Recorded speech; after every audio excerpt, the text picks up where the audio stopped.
like to call this hearing to order. Over the past several months, Council has been listening to how residents want to reimagine safety. Almost 4,000 residents responded to Council surveys, and hundreds more provided feedback across half a dozen town halls.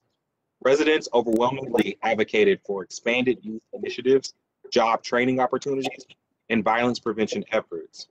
This evening, Council will hear from community organizations hoping to combat youth violence over this coming summer. We'll spend most of this evening hearing from these community groups.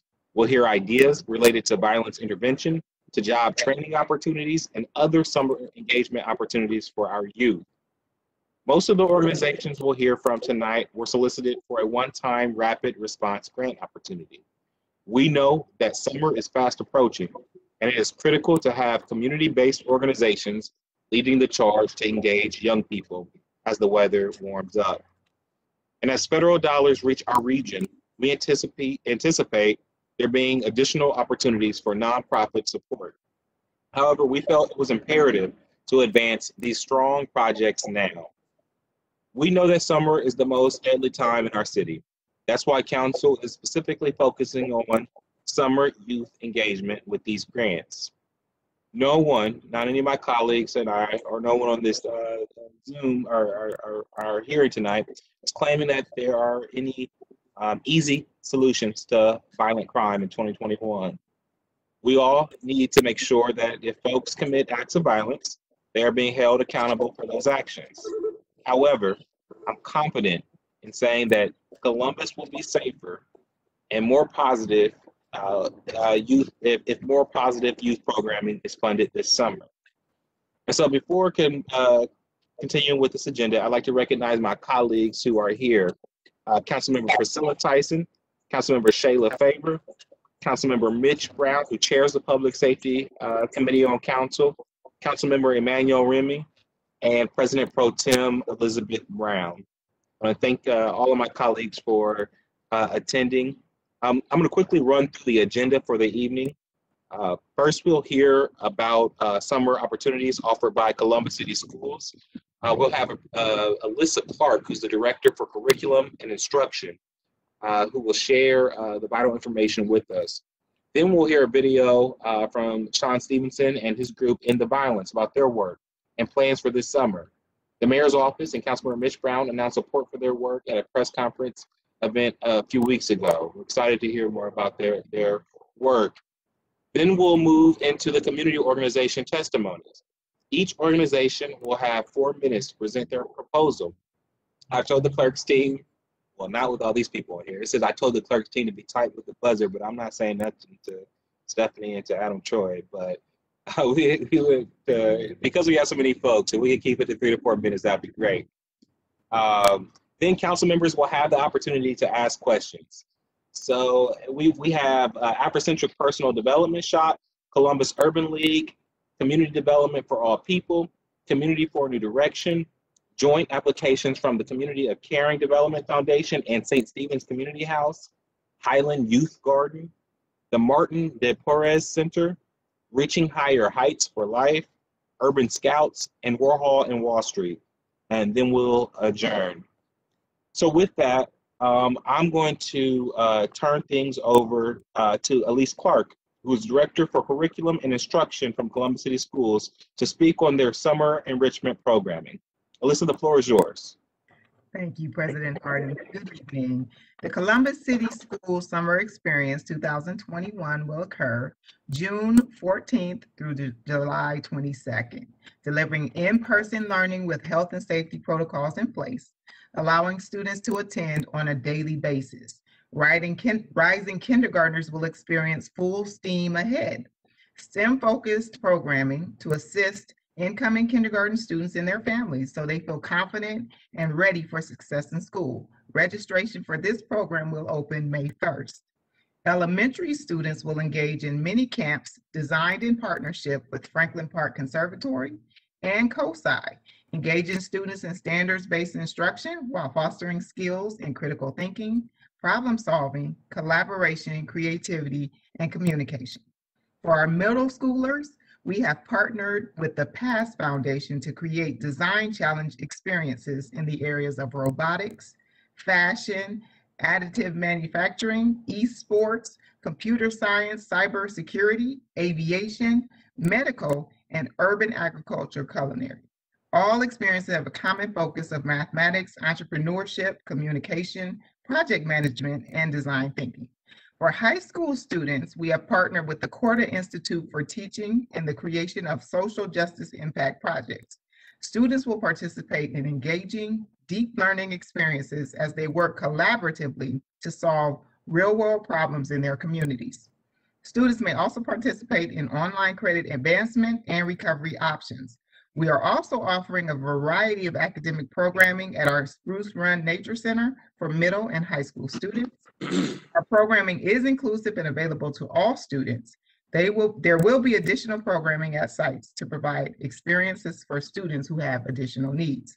Registration is now open, and we encourage you to visit ccssummer.org for more information. Thank you. Thank you, Ms. Clark. How many positions, how many slots do we have open again for the summer? And how many are filled so far? Did you hit on that? We are poised to accept 10,000 students. Amazing opportunity for Columbus City School students to be engaged this summer. Would encourage folks to follow up, and Clark gave us the how we can all get engaged. Would you say that one more time for folks? Yes. Our website is ccssummer.org, and all of registration information and information about the programs is available there as well. Well, thank you so much, Director Clark, and our great partners at Columbus City Schools. A shout out to President of School Board, Jennifer Dare, who called me up yesterday and asked me if we could put this information out there as we are supporting their great work over at the school district. Next up, and before we dive into the list of folks who have applied, I wanted to hear a video from Sean Stevenson and In the Violence regarding their plan. Wait, it looks like we're having technical difficulties, so we're going to go ahead and skip that. Maybe we'll come back to that video later on in the presentation. So first, we're going to go straight to Mr. Jerry Saunders and Afrocentric Personal Development Shop to hear about their program proposal and how they will engage young people this summer. Mr. Saunders.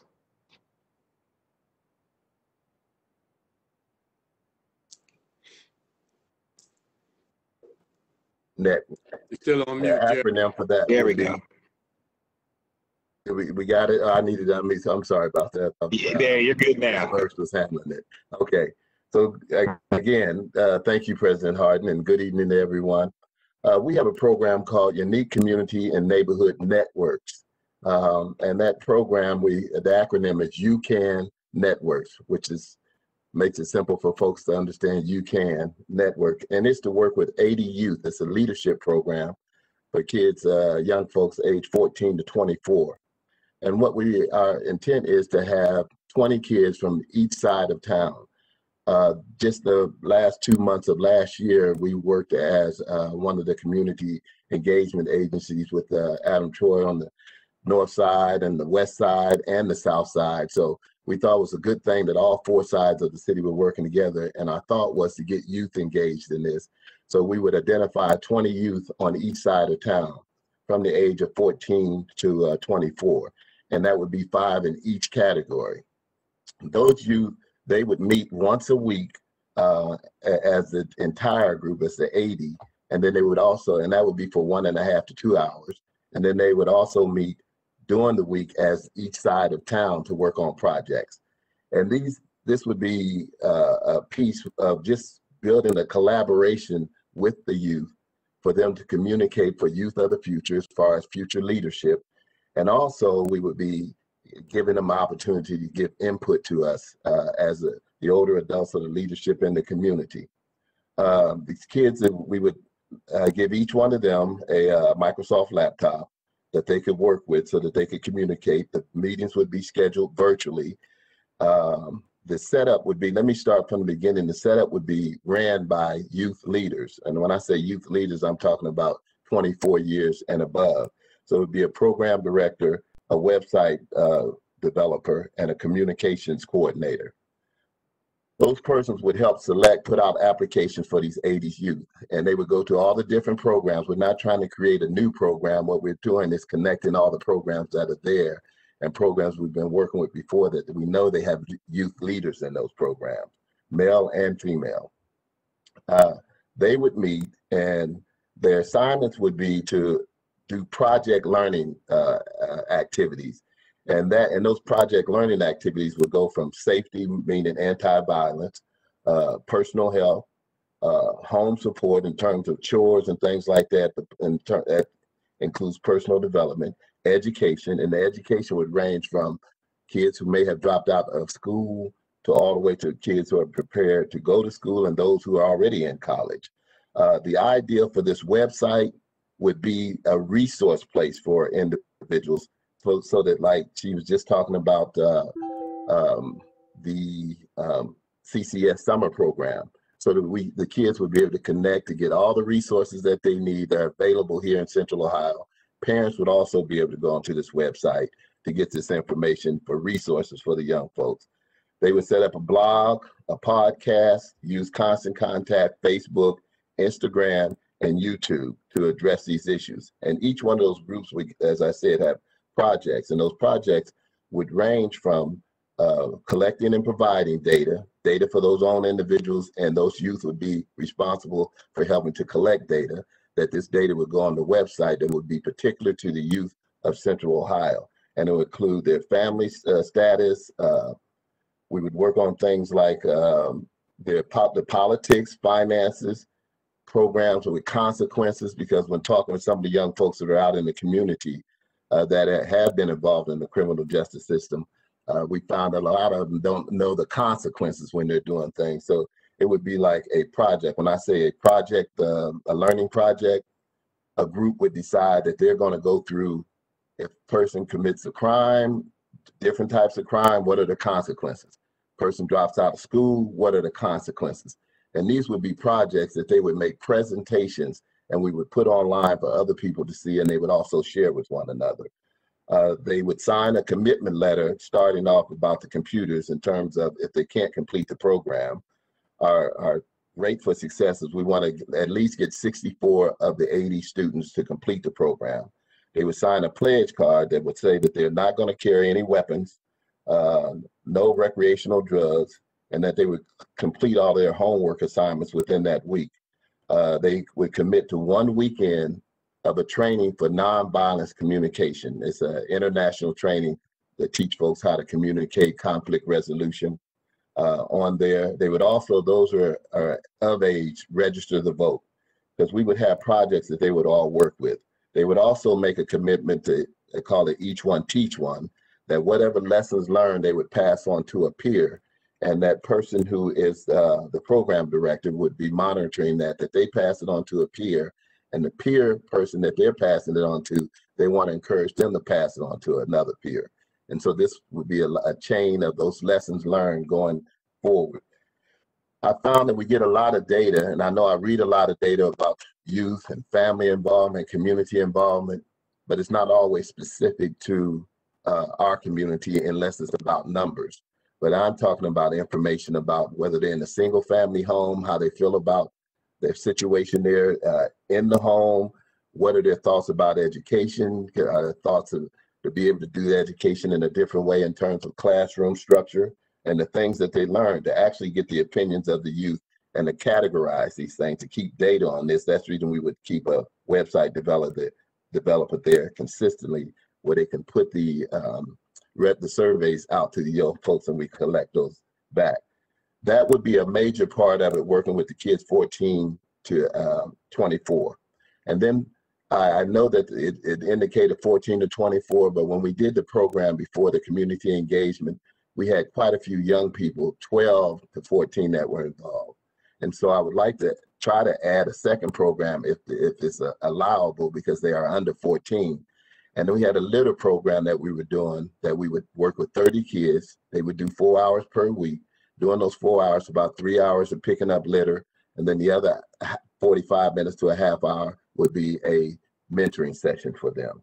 And that piece we would work together as a little separate.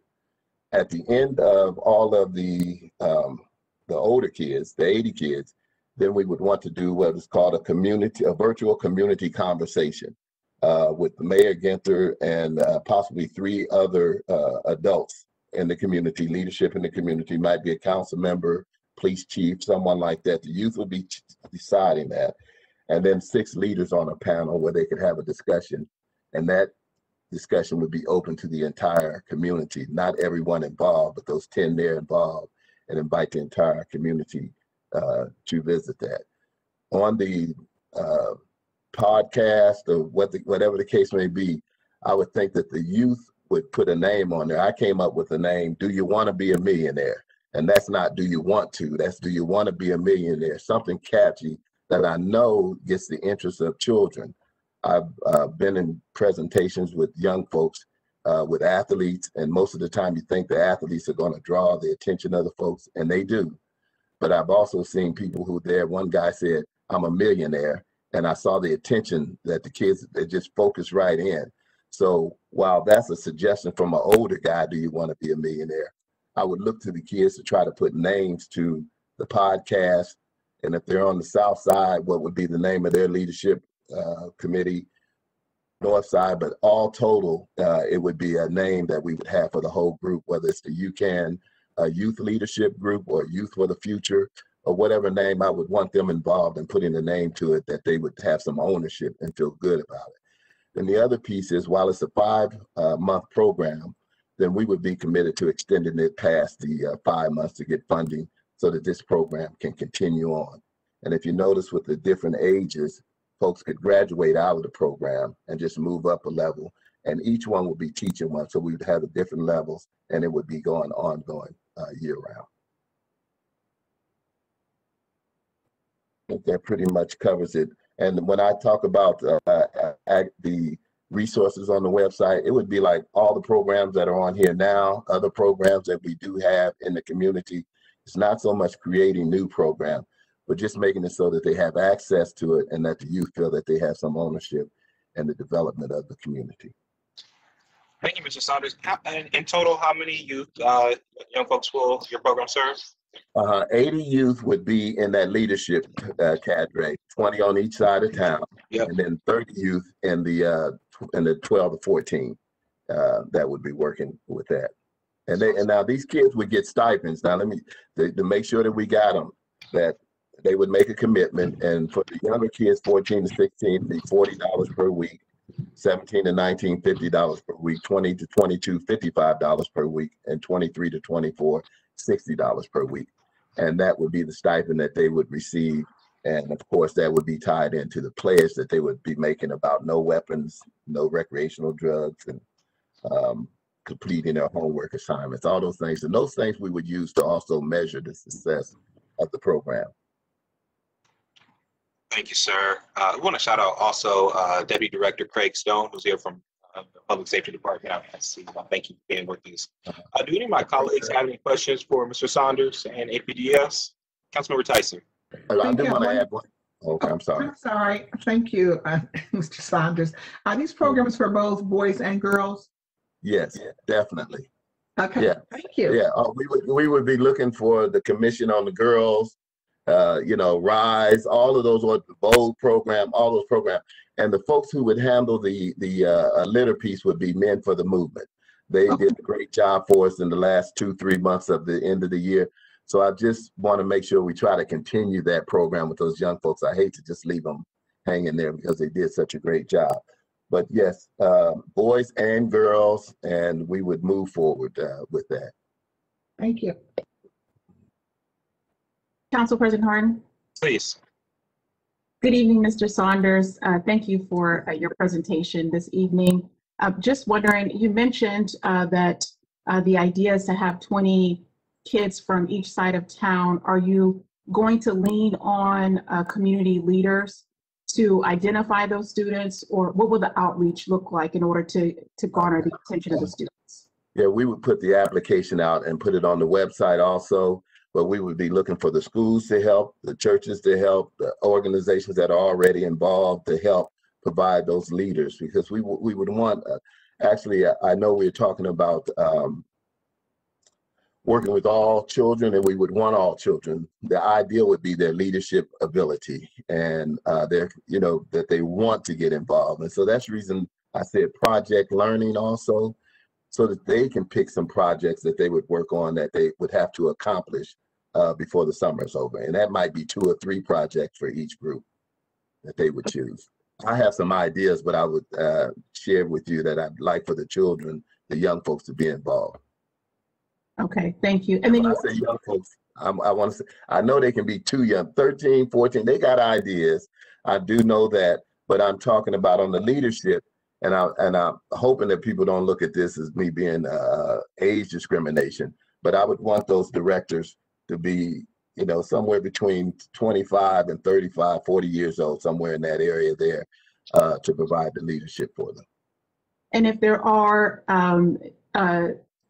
folks that fall within the 25 and up category, potential youth leaders that would help conduct the programming that are interested, how would they find more information out, or how could they apply to be a youth leader?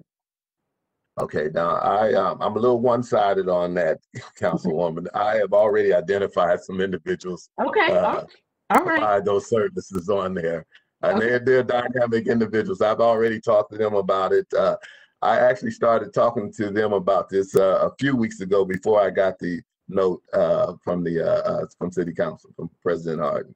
But okay. I just, I got some dynamic ones, and I wouldn't exclude anyone else, but because we haven't hired, but they would serve as independent contractors for us. Gotcha. Thank you. They're already involved with you. They're already involved with working with you. Good to know. Thank you, Mr. Saunders. Thank you, Council Member. Not seeing any more council members. Thank you so much, Mr. Saunders and APDS. We look forward to processing and working with you to support the work you're doing with our young people this summer. Next up, we're going to have the Columbus Urban League. President Hightower, Lorenzo Brent, and Jennifer McKenzie. Thank you. And now I want you to know I timed Mr. Saunders. I think he went about 15 minutes. So I need my whole 15 minutes too. I'm gonna read my whole proposal now since y'all gave that much time. I saw you, Soror. I saw what you, anyway. Council President Harden, Council President Pro Tem Brown, members of council, thank you for the opportunity to talk with you tonight about the expansion of a program that you already fund through the city, the Neighborhood Violence Intervention Program. We think it's really important this summer that young kids have a meaningful work experience. And a lot of the kids that Lorenzo's going to talk about, the kids and the numbers that we deal with. And then Jennifer's going to talk about the system of care and the community violence advisory board that we would like to put together as a part of this system of care, so that we can begin to really bring all of these people together, entities and organizations together, to really get at the root causes around what our children and what our young people need in this community in order for them to be successful. So our program has been in existence for about 8 years that the city has been funding it. And I'm gonna switch up Lorenzo and Jennifer. And Lorenzo, would be helpful if you gave the council members and the listening audience just some of the numbers that we have been dealing with and the areas of intervention that we have been engaged in since March of last year until March of this year. We have never stopped, even with the pandemic. But if Lorenzo, if you could talk about some of those accomplishments and the stats, I think it will give them some idea of the breadth and depth of the work that we have been doing, not only for this year, but the past 8 years. So Lorenzo, I'm gonna yield to you. Thank you, President Hightower. During the pandemic, the Neighborhood Violence Intervention team did not stop. They've intervened in over 180 gang-related incidents from March to now at this point. They have also brokered over 20 peace agreements in the areas of Southside, the Hilltop, Southside, Linden, and the Near East Side, serving over 140 students. 120 students. The Neighborhood Violence Intervention Program has provided resources to all of those students during that time period, serving over 4,200 unique households in partnership with the Columbus Department of Parks and Recs. They've given away food to all neighborhoods, including the South Side as well as the Near East Side. And they've also enrolled over 100 students inside education and vocational programs since the pandemic has started. I yield the floor to President Hightower. Thank you. So let me also give you some other quick stats, just so you get, again, some breath. So we had case managed prevention and intervention provided by our folks, and that was 69 that we dealt with, 11 on the South Side, 14 on the South Side, in Linden, 44 on the Near East Side, and a total of 100 that were enrolled in educational and youth programs. In the area of really referring young people to different programs that we have at the League, we had a total of about 120. So we believe that based upon the data that we have and that you already have, that it's important if we have a summer employment program so that we can provide access not only to resources, but also access to experiences that young people that they don't have the opportunity for. And we're not talking about the kids that would normally apply to the summer youth employment programs. We're talking about those young people, those folks who need to have some additional supportive services to get them over the finish line and make sure that they go to work every day and that we make sure that they have a meaningful experience. So Jennifer, can you talk a little bit more about that system of care and how we plan on implementing the program? And we only have 2 minutes. Yes, absolutely. Thank you so much. I appreciate that. So like President Hightower and Lorenzo shared, CUL currently implements individual and community level interventions. We are seeking support to expand our violence intervention program to provide community level responses through this work, specifically through a community violence advisory board and expansion of our summer youth employment program with a specific focus on youth who are at risk of becoming justice involved. Our community violence advisory board has already started forming with specific action items. One is adopt the whole child framework to include a focus on the Black youth. Right now, Columbus City Schools has adopted the Ohio's whole child framework. We thought it was really important for us to be thoughtful about what specifically does the Black youth need. Also, what are some of those specific issues that might be facing them? So this includes domains in health education, social emotional learning, community involvement, and Sankofa or Afrocentrism. Each domain will be led by existing organizations who can identify allies in their specific areas of influence and make recommendations along with garner commitments to action. These service areas are designed to ensure that youth are engaged, employed, equal, enriched, and most importantly, exposed to opportunities beyond their 8-block radius. The work is too complex, so we recognize that a collective action model is very necessary. Our one organization cannot do it alone, and nor are we hoping to. We really know that at this time it's important for the youth to feel supported, and that's by more organizations than our own. Of course, we have our own level of support, but really leading the way. We have developed relationships with adult allies, but most importantly with youth to build the infrastructure and the social relationships in order to make this a sustainable change beyond the summer. On Tuesday, for instance, April the 6th at 6 p.m., we will be moderating a conversation with youth from many of the organizations represented in our provider network. And that's an extension of a call that we just had a few weeks ago.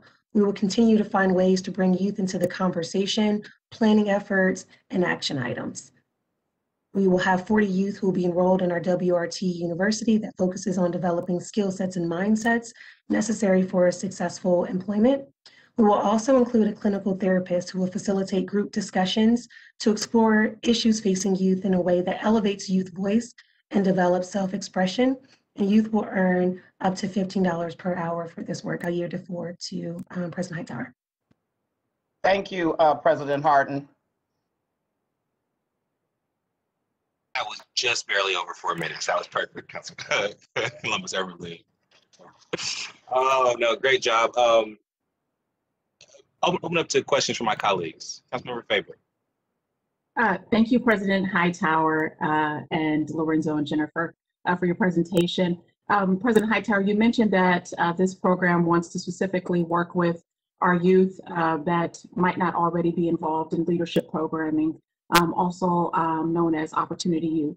So how will you all work to continue to identify those young folks as they may not be in the normal organizations or that we would typically go to try to get their attention? So thank you, Councilmember Favor, for that question.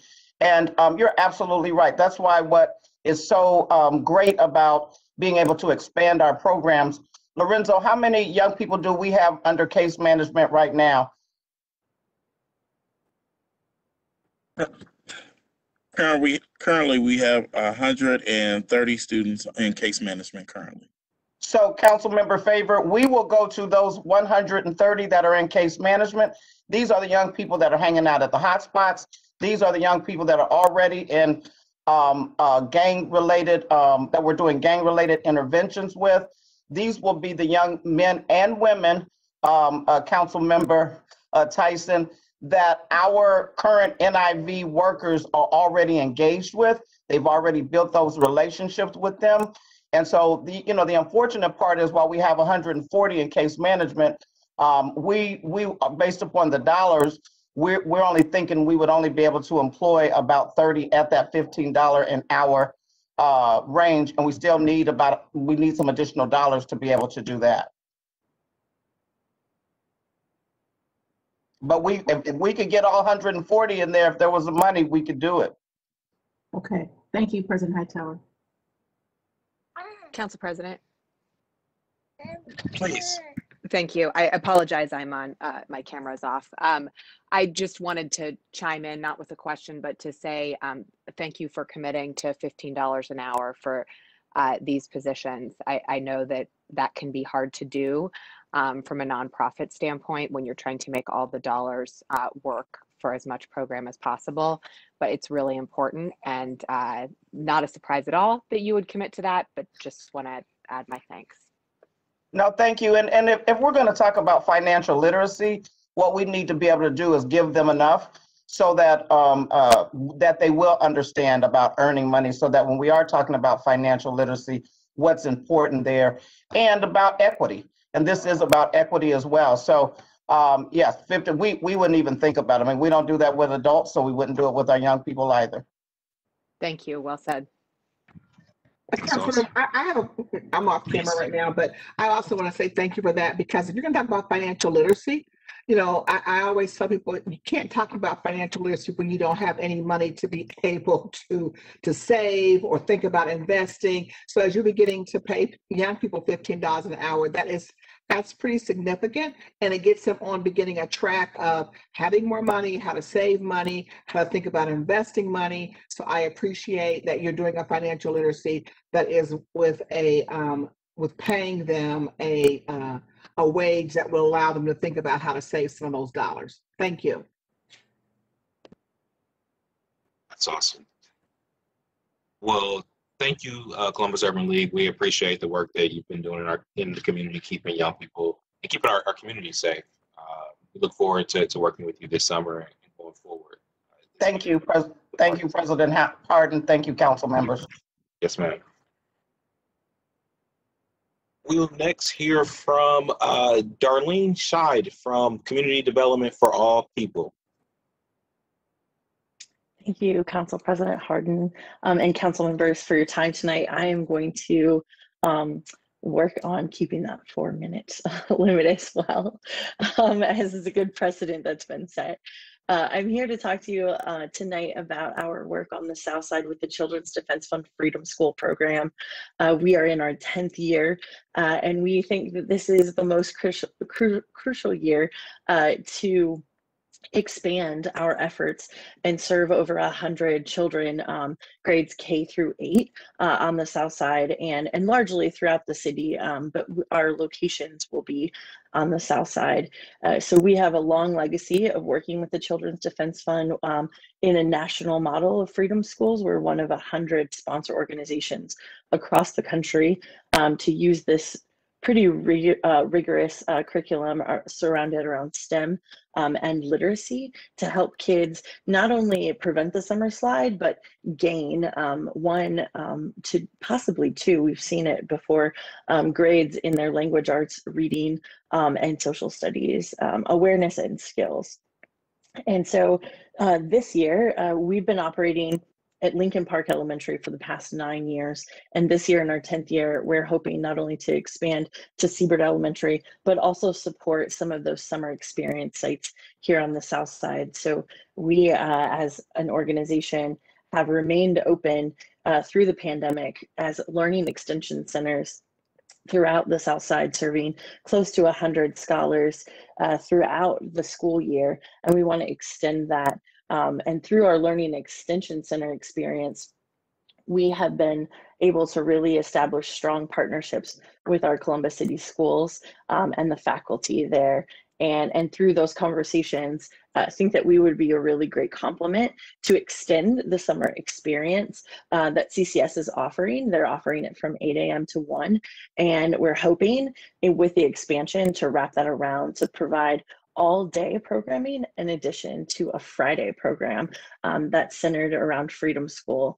And if you're not super familiar with Freedom School, it's rooted in social justice, social action, with a legacy from the Freedom Summers of the early 60s in Mississippi.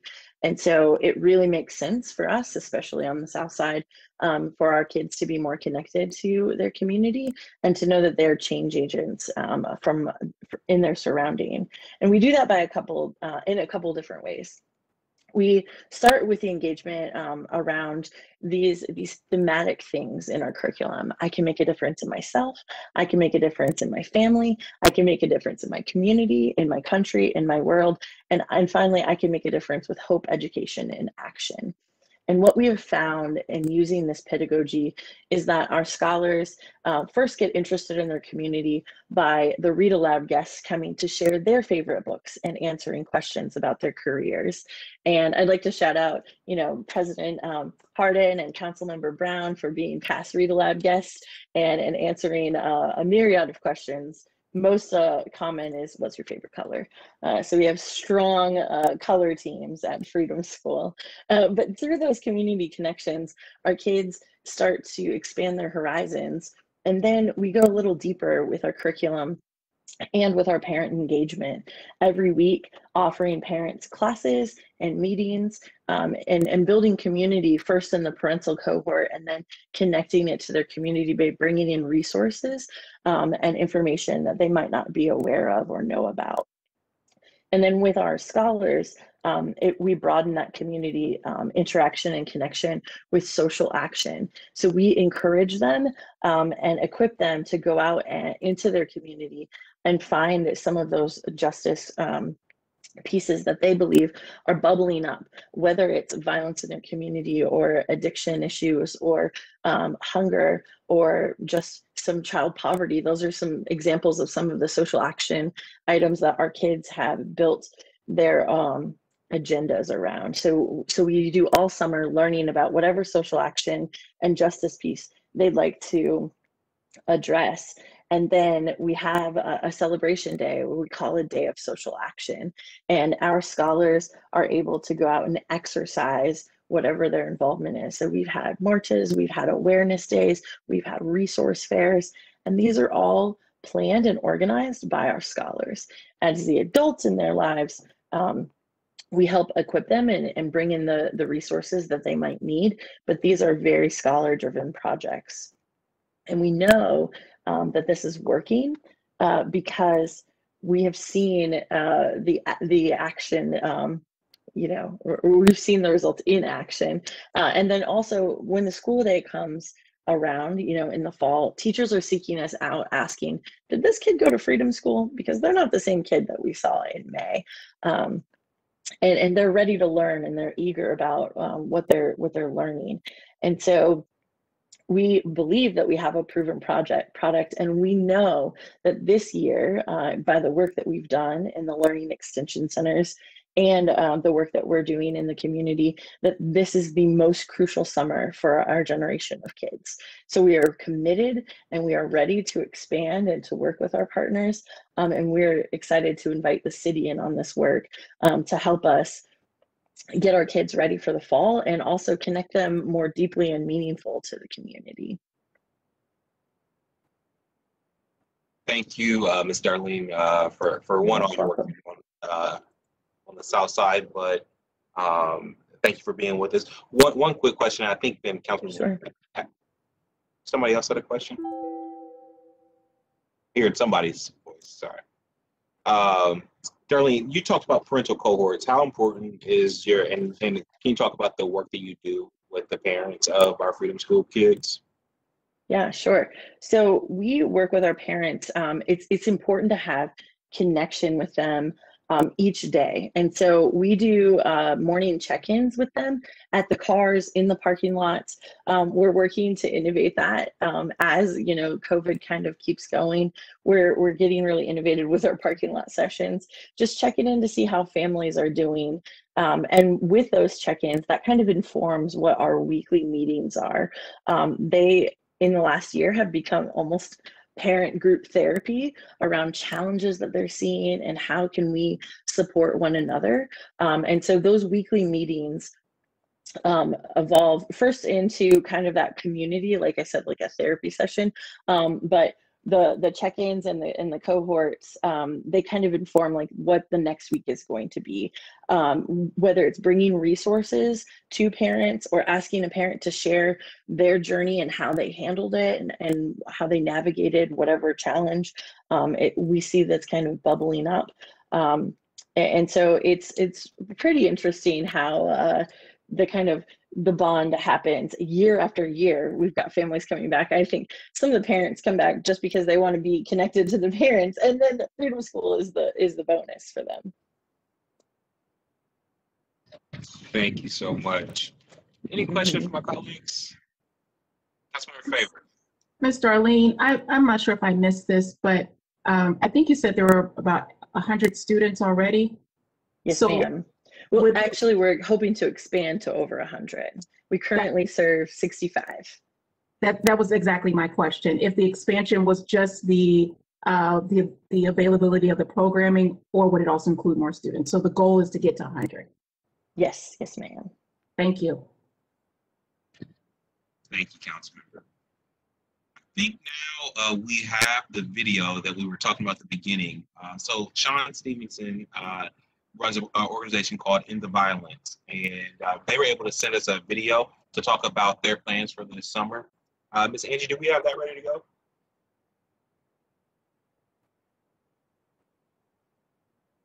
Yes, sir, we do. Just one moment. All right, thank you.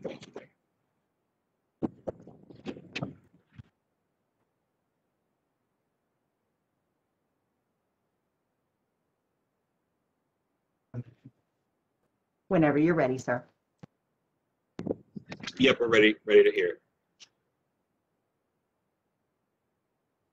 My name is Ephraim Washington Lately Jr., and I'm here today to speak on behalf of Sean Stevenson, who leads End the Violence, in our collaboration with them in Columbus, to fill the gap in our safety portfolio, as well as add a proactive and boots on the ground component to public safety.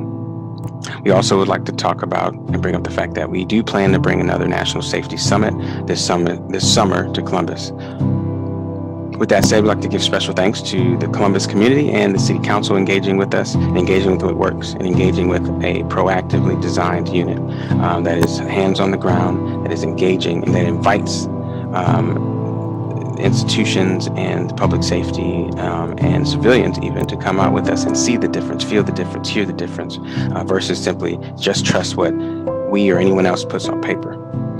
We'd like to give special thanks to City Council President Shannon Hardin and team, Elizabeth Brown and team, Mitch Brown and team for his support prior and for over the many years as Safety Director and now as Safety Chair, and also to other City Council members who we work with in different capacities, Favors, Dorrance, Remy, and Tyson. Special thanks to the Department of Justice and various departments, Federal Department of Youth and Rehabilitative Services out of Washington, D.C., in particular Director Lacey and staff, Judge Pratt for her lessons on procedural justice, John Jay College in collaboration with them in 2018 with URS, and the formal acknowledgement of our impact in the community through documentation. Again, we'd like to say thank you for supporting us, and sometimes to reimagine safety or reimagine something, you have to reimagine some things and reimagine safety. That means doing things a little different, and we represent that difference. So again, with that, what is End the Violence? End the Violence program is a grassroots, really prison-born collaboration that brings together three worlds: the underworld or street world, the civilian world, and the corporate world to address violence holistically. Together, we also represent the only Department of Justice acknowledged, nationally certified credible messengers in Ohio, a handpicked few acknowledged for their impact on violence and social justice commitment. To understand who we are and what we do, you have to first understand the principles that drive us and the methods that drive us. First and foremost, we influence the influencers. By influencing the leader, you bring the whole group along with them on the new adventure. Number two, we create safe spaces and neutral zones, not only between beefing neighborhoods or individuals or conflicts, but also for those in the civilian and corporate world, institutions, and various levels of government. We build bridges between these three worlds, and that's how we bring about peace holistically, because at the end of the day, we're all citizens of humanity. And at the end of the day, in order to really truly end violence, we have to work together, because violence exists in all three worlds, seen and unseen. All the elements that bring about change come together ultimately to end violence.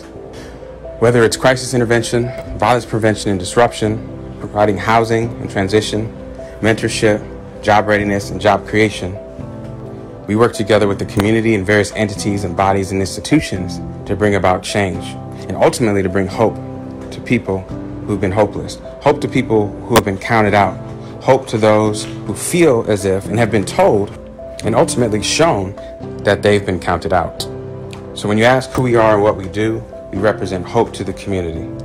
We represent a living, breathing example of what it looks like to go from 20 years in prison, from abuse in a foster care system, from coming from a family and parents that are also involved in crime and criminality, being bullied for thinking differences and being dyslexic or any other learning difference that people have. And unfortunately, too many times in some instances being mistreated by the justice system or the safety systems that are supposed to protect us.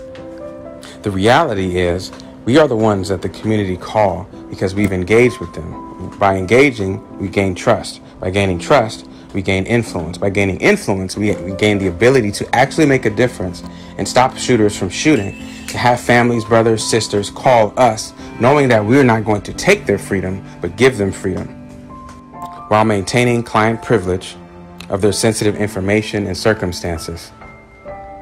As we do this work, we educate all three worlds, everyone on all sides, from the street world, underworld, and prison, to the civilians, and to the governments and institutions that exist. Only through direct engagement, communication, and facilitation from credible messengers can we truly end the violence. For too long, this critical gap in our portfolio has existed without significant support. Given the numbers that we're seeing today, we just wish it would have come sooner. Because in truth, this was preventable. Now that the fire is larger and raging, it will be harder to put out, but it can be reduced. And we just thank the council for the significant support that they continue to give us as we show and prove, not just write down on a piece of paper, our federally recognized ability to stem the violence.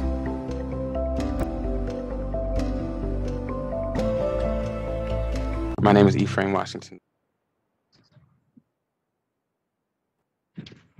Thank you to Ephraim and Sean Stevenson in End the Violence for that presentation on the work that they're doing. I was wondering if Councilmember Mitch Brown would say a few words. He has had the closest relationship, brought this program to us.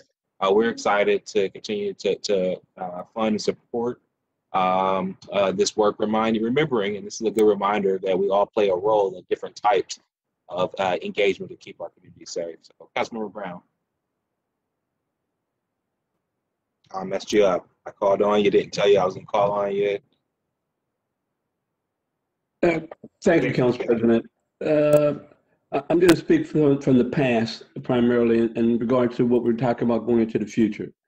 A number of years ago, we put together a program with Mr. Stevenson involving End of Violence, where we brought together gang members and gang leaders to talk about violence. And it was amazing to see their awareness and a willingness to try and mitigate that potential problem. Right now, we've got an epidemic. It's not just COVID, it is trauma. As of right now in the city of Columbus, we have 47 homicides. And last year, we had 174 homicides. And of those homicides, over 80% involved African Americans and who were victims, and 80% approximately who were also suspects. But more importantly, it's young people. And of course, when I say young people, I'm talking about young men and young women who have somehow or other lost sight of the fact that life is precious, that life is important. End of Violence has demonstrated to me in the past that they have the ability to communicate with those individuals to give them an alternative. So the relationship that we've developed, again, many, many years ago for me with Mr. Stevenson and with Ephraim Ledley, I'm very pleased and very excited about their program, as I am about all the programs that are we're going to hear from tonight. So thank you, Council President. I appreciate you acknowledging, because I thought what we did in the past made a difference, and subsequently what we're going to do in the future will also make a difference. Thank you, Councilman Brown. I appreciate your leadership and for bringing this proposal forward. Any other comments or questions or comments from my colleagues? Seeing none, we're going to move on to Community for New Direction. Our friend and partner, Mr. John Dawson. Good evening, President Hart, and good evening, council members. My name is John Dawson, and I'm the interim president CEO of C&D. I've worked with young people and their families for over 25 years. I'm here to talk about C&D's plan to decrease violence this summer. We currently have an APS contract funded by the city. We have 4 intervention specialists and a case manager. In 2020, despite COVID, we served over 137 youth that were high risk. We met with some of them daily, some weekly. We met face-to-face and through telehealth. We all know that 2020 was a tough year for our city with murders and other acts of violence. But let me assure you that without the work of my team, it would have been worse. It is easy to count a physical body, but very difficult to count the numbers of bodies we've saved by helping to change the lives of those in our program. We do not work with many at-risk youths. We work with high-risk youth, youth in which have already demonstrated the behaviors we're trying to help them change. We've been doing violence prevention work for over 12 years, starting with contractual agreements with the Ohio Department of Youth Services. And then we entered into agreements with APS. Currently, I'm in a contracting stage with Juvenile Community Enrichment Services through the Franklin County Court of Common Pleas and Domestic Relations Division of Juvenile Branch. What's been missing in our APS funding allocation has been,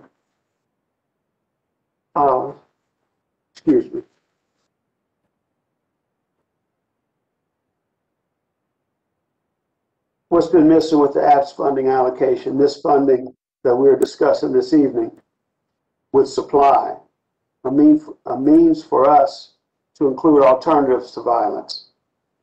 This comes from a prevention-intervention framework of risk and protective factors.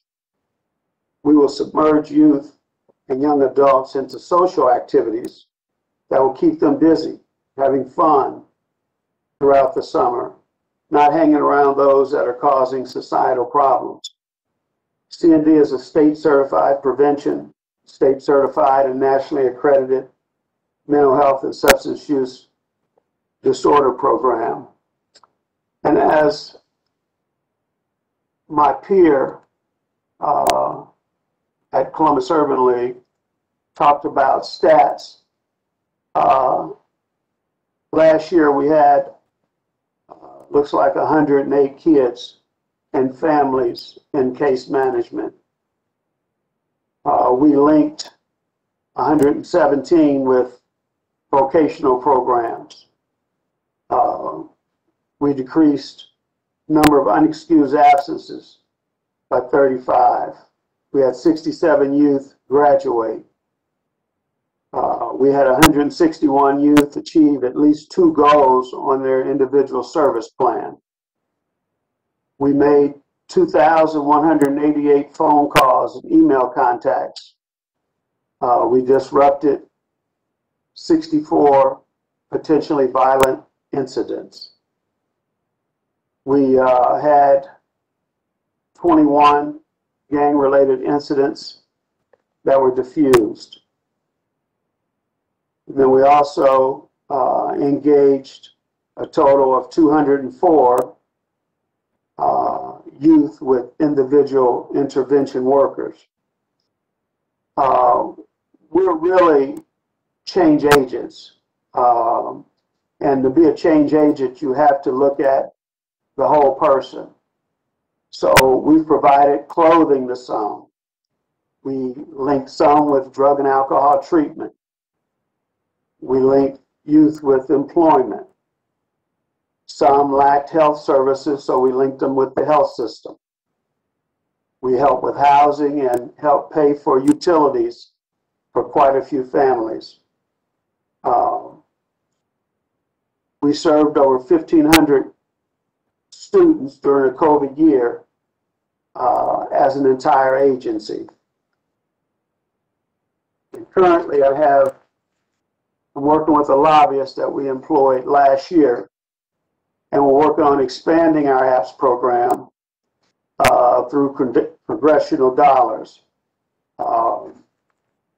So we know apps is needed. Our staff have not had raises in the last 4 years, and as we continue to employ youth at $15 an hour, we've got adults that these additional funds will help bring them up to livable wages. But right now, we have a very committed staff, very little turnover, and work closely with Columbus Urban League. So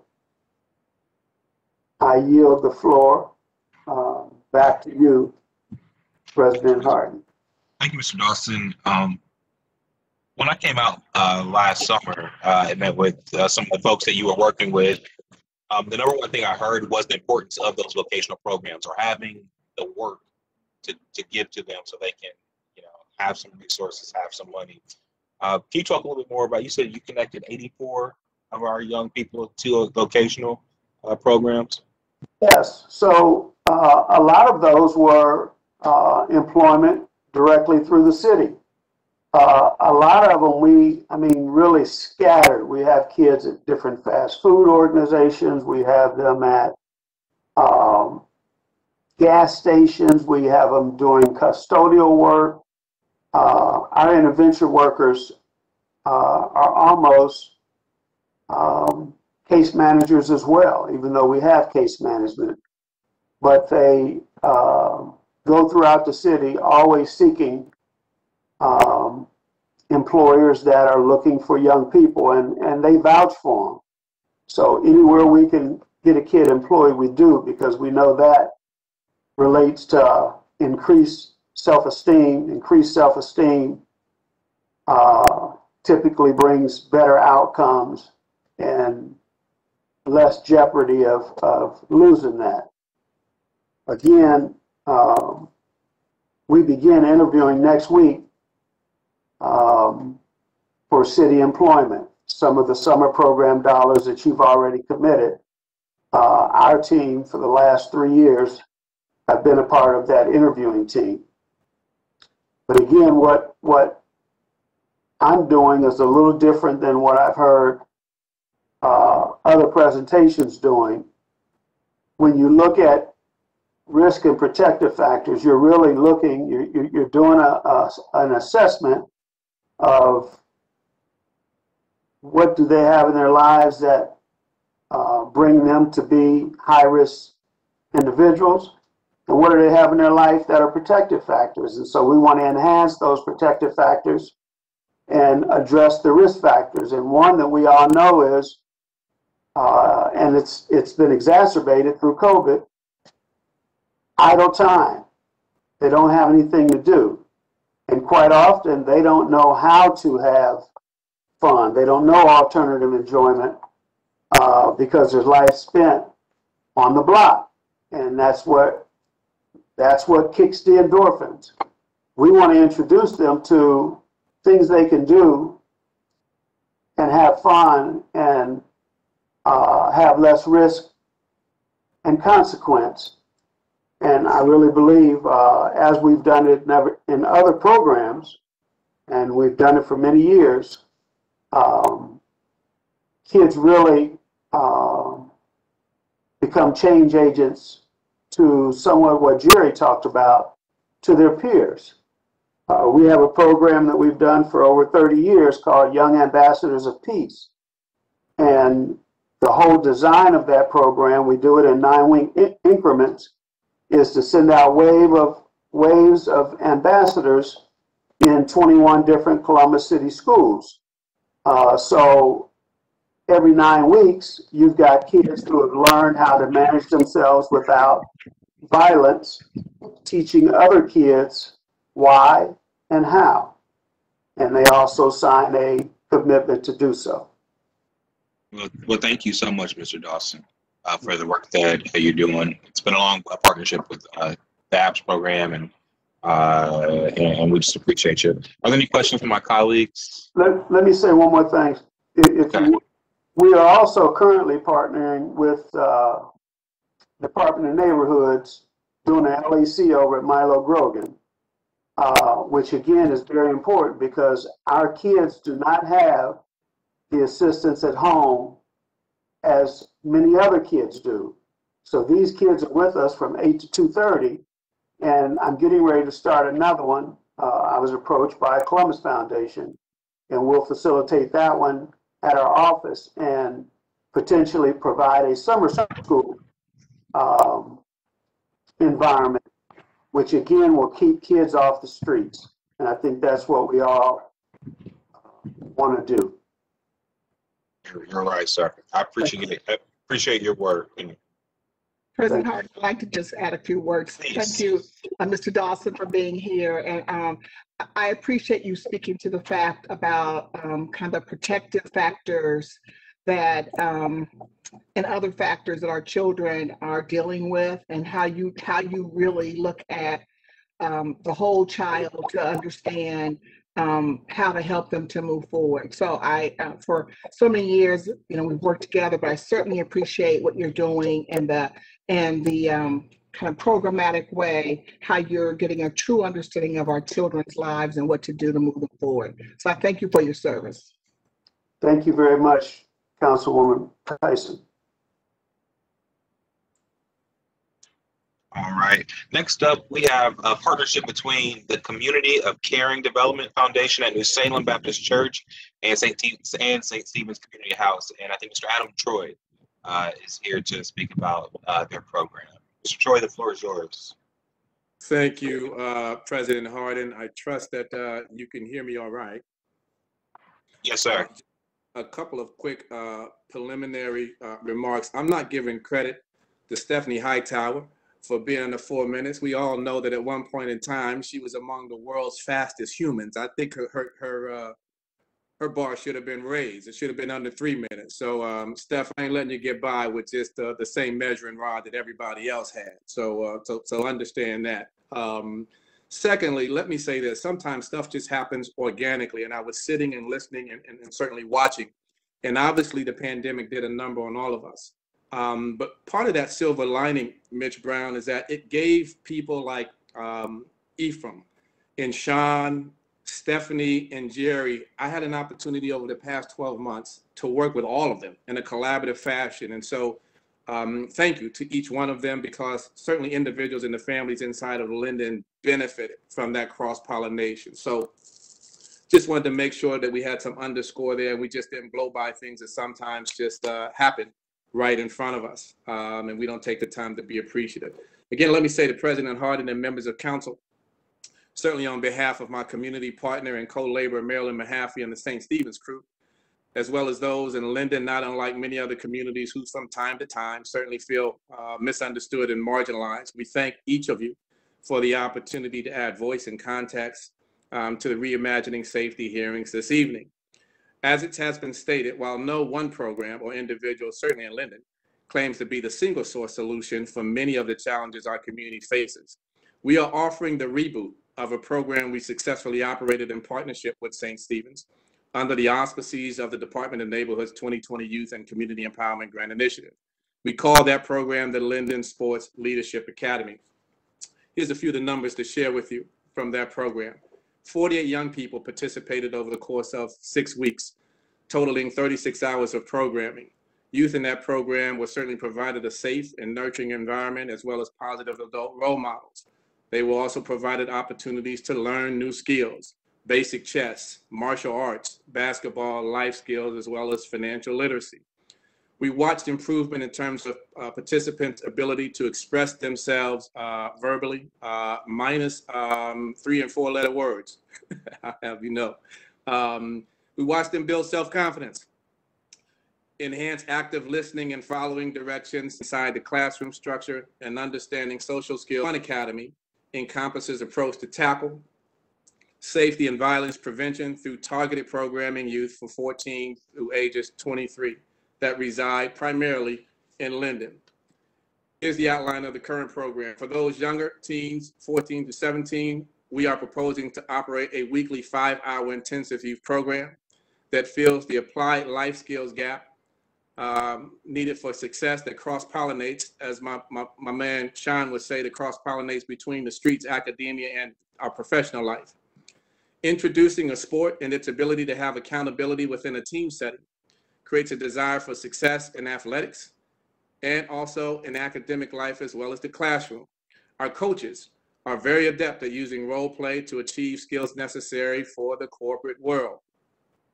Targeting critical thinking with strategic development and applications from guest speakers and experts in their fields, including science and health, martial arts, physical education, banking, etc. In fact, most of our coaches and instructors are from the Linden community and serve as mentor and role models for our youth. We're recommending that this is a 2-week program, 2 6-week programs, held Saturdays from 9 to 2 o'clock during the May through September timeline. We project serving probably 40 to 50 youth each Saturday. And quite frankly, had we had the benefit of this sort of weather, we would have been able to take advantage of the courts outside of Maloney Park, and we would have easily hit over 100 young people participating in the academy. Simultaneously, we are proposing to operate a quote-unquote open gym 4 nights a week at St. Stephen's. Open gym is operated during the fall 2020 and became a success within the targeted population, males 14 to 23 years of age. Mitch Brown, I'm really proud to say that there were a number of off-duty police officers who just stopped in that we collaborated with. The young people had no idea that they were associated with the police force, and the policemen brought their children to play. And so young people from Linden were able to establish relationships beyond the badge, we like to say. During these twice-weekly sessions, youth and young adults played in supervised gym settings, providing the opportunity for structured play, thus reducing exposure to community-level risk and involvement with violence and/or violence exposures. We have experienced that this type of programming works, no question. Up to 60 youth participated every session. During this time frame, we will also incorporate life skill building classes, as well as community resource connections. We are recommending open gym take place between Tuesdays through Fridays from 6 to 8:30. I'll leave you with this. November 21st, 2020. We had to stop this program due to a lack of funding.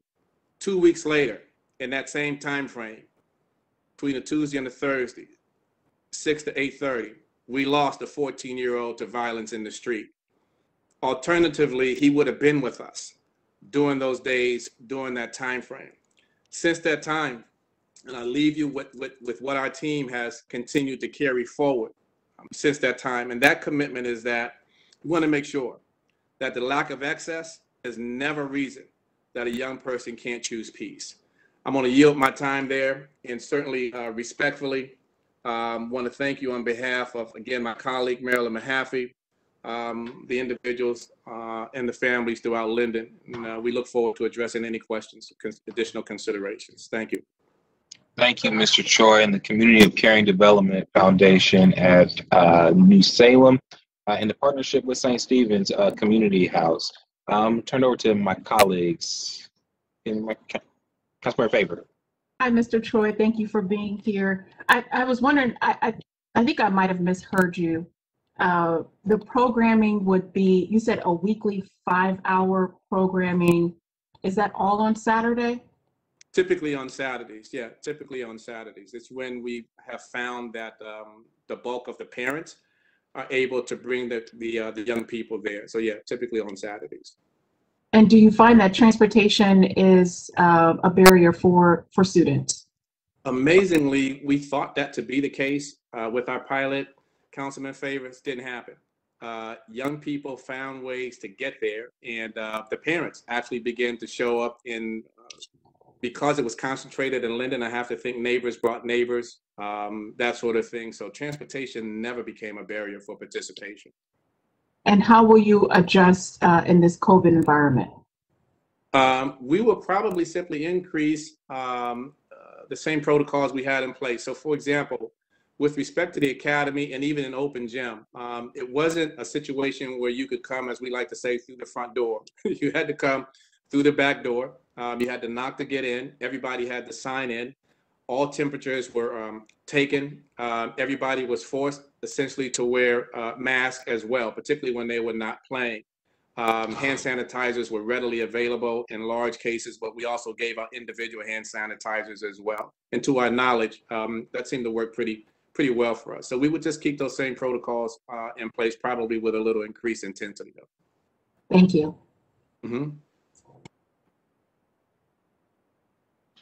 Any more questions? All right. Thank you, Mr. Choi.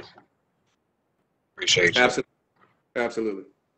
The next organization we'll hear from is Highland Youth Garden and their executive director, Shelley Casto. Shelley, the floor is yours. Hi, thank you so much, President Harden. I appreciate it. I appreciate the opportunity to speak. I'm inspired by all the amazing programs our community will be offering this summer and really honored to be among this group.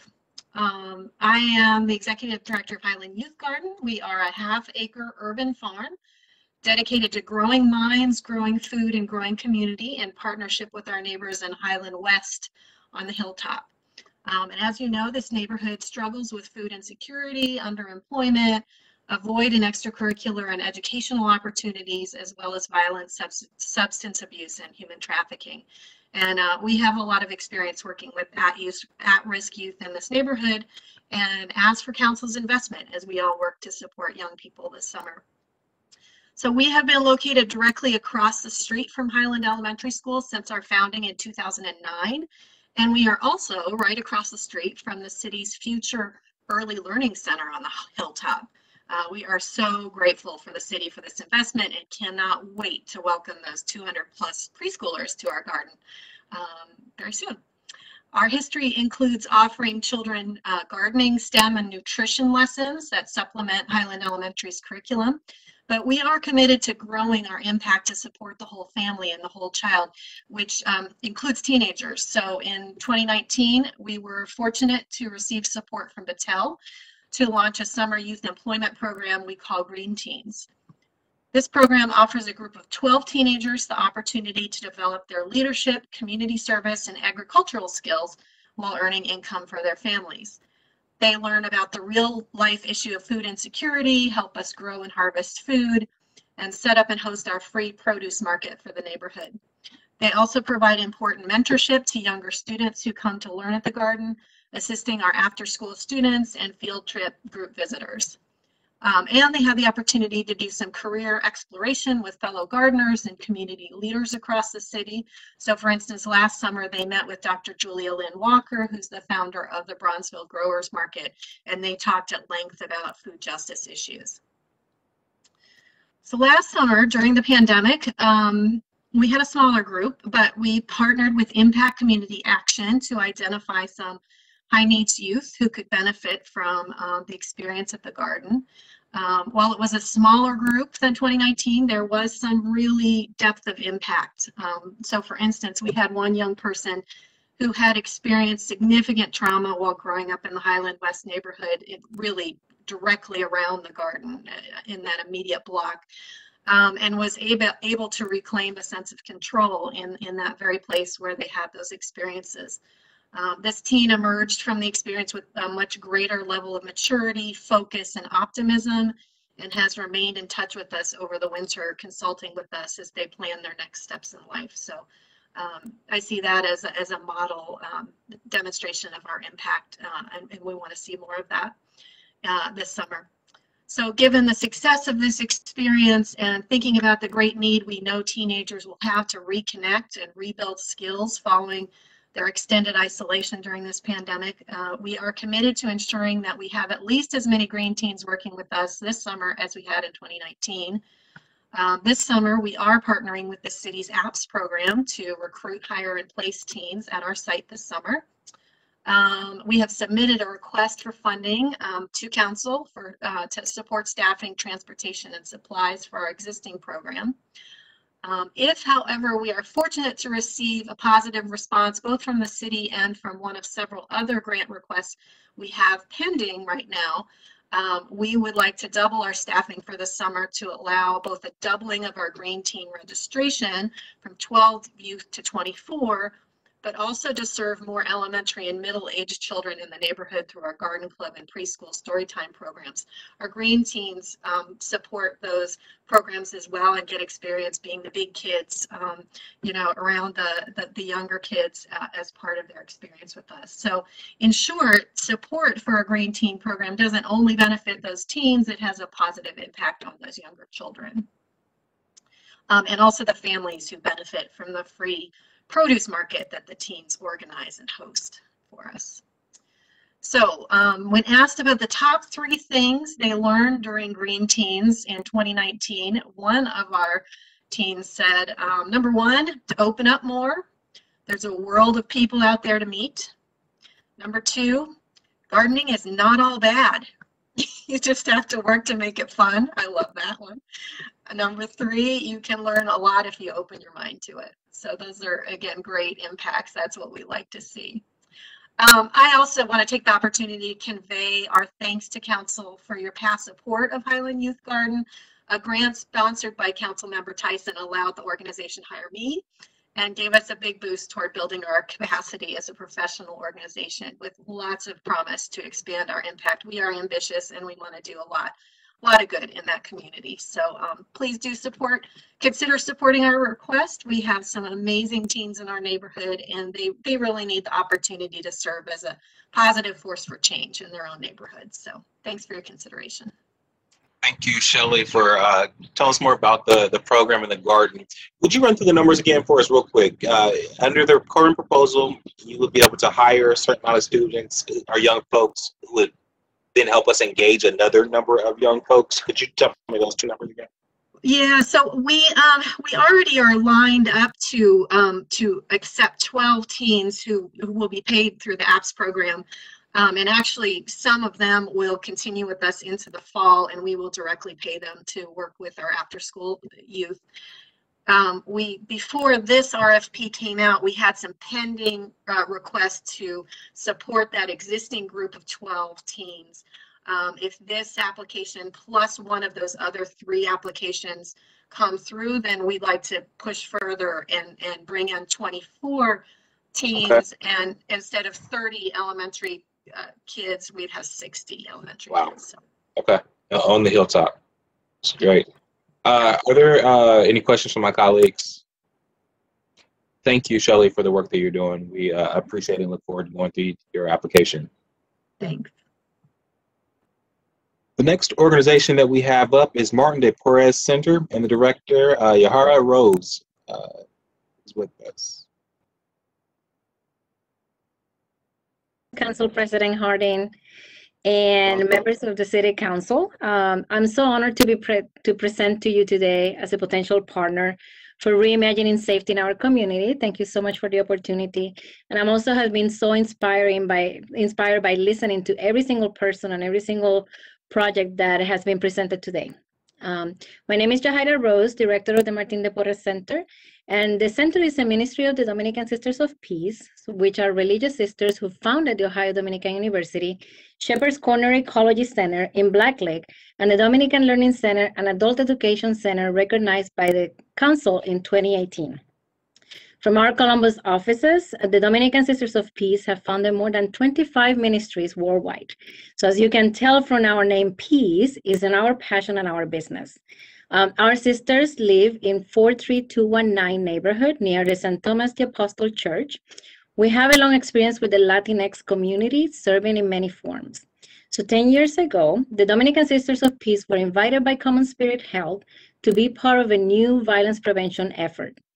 We embrace the opportunity to help empower the Latinx women and youth by building trust at the Stausser Garden area, a mobile home community with many families who guided us and mentored us in our violence prevention work. When we began our research and programming with more than 200 families in 2010, we were really dismayed to learn the impact of violence in our community. Many have suffered from gun violence, gang activity, domestic violence, and bullying. As a result, we developed the Dare to Live in Peace program, focused on youth and women to lift their voices and their potential. Our goal is to significantly reduce violence within the Latinx families and youth that we work with. So we have been able to build resilience of our youth and families through education and prevention programming. But we have so much more to do to expand our model of building competency skills and helping our youth realize their potential. So our work is evidence-based and outcomes are evaluated. We continue to work to build and maintain collaborative relationships with local partners like the Columbus Police, Franklin County Sheriff's Office, Columbus Parks and Recreation, Nationwide Children's Hospital, Mount Carmel Latino Hispanic Collaborative, the Ohio State University, and local leaders that can relate in experience and background with our youth. Our goal this summer is to go and to beyond is to expand our combined model of mentoring, tutoring, and hands-on experiences to reach our youth academics and adult goals. We plan to extend our summer program, which we currently have, from 1 week to 8 weeks, focusing on leadership skills, physical and mental health, and safe relationships. We do believe that family relationships are key, and our goal is to ensure that parents and educators are also equipped to support the youth during the summer and the school year. So we're committed to preventing this violence through education and community partnerships. Since its beginning in 2010, Dare to Live in Peace has served over 500 Latinx youth through one or more of our programs. We're blessed to receive funding from Common Spirit Health, as well as local funders such as the Columbus Foundation, Ingram White Castle, and the Catholic Foundation, and a number of volunteers that have partnered with us. So in this request, our Dare to Live in Peace program for high school students called Rising Youth is seeking to partner with Columbus City Council in Reimaging Safety Initiative. Because the decision by the Columbus City Council to support Rising Youth will really allow us to conduct the summer programming for more local youth, creating a larger community of peace in Central Ohio. Your support will really bolster our efforts to reduce violence as we reimagine together a safe and prosperous Columbus for all. Thank you so very much for your time, and I will be happy to answer any questions. Thank you, Ms. Rose. Just again, same type of question.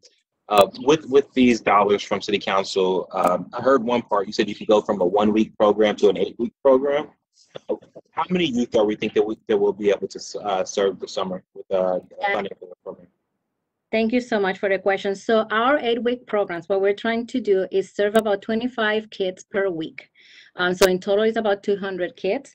With the restrictions that we have right now, we wanted to make sure that we provided enough space and social distancing. So that's why we decided to have about 25 kids.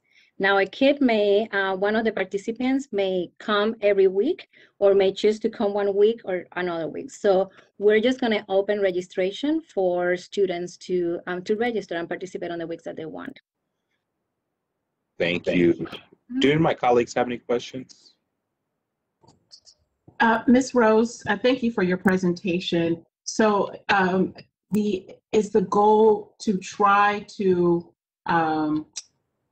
build the relationship with the 25 youth so that they come back on a weekly basis, or to continue to allow others to come in? Yes, great question. So we right now serve a lot of the same youth, and this is a way to extend on that program for the summer. We want to make sure that they have a safe space. So we serve a lot of them through the school year. We'll extend through the summer, and then we continue past that. I just want to add also that some of the topics that we will focus on this summer is really the community and neighborhood responsibilities for them to really understand what are the resources and responsibilities they have within the neighborhood, financial literacy, academic and job readiness, healthy and safety relationships, mental and physical health, and then we're working to put everything together. Okay, thank you. Mm-hmm. Thank you, Ms. Rose. I don't think we have any more questions from our colleagues. Really appreciate your application and the work that you guys Thank you so much for your time. Yes, ma'am. Mm-hmm. Next up, we have Reaching Higher Heights for Life and Pastor Fred Lamar. Pastor Lamar, welcome back to council.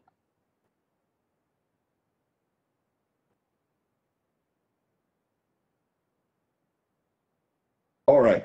All right.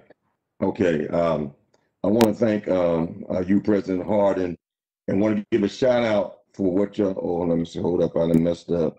Can y'all? We can hear you. Yep. Okay. All right. Just want to let me see. Oh boy. Okay. Okay. But y'all can hear me and see me, right?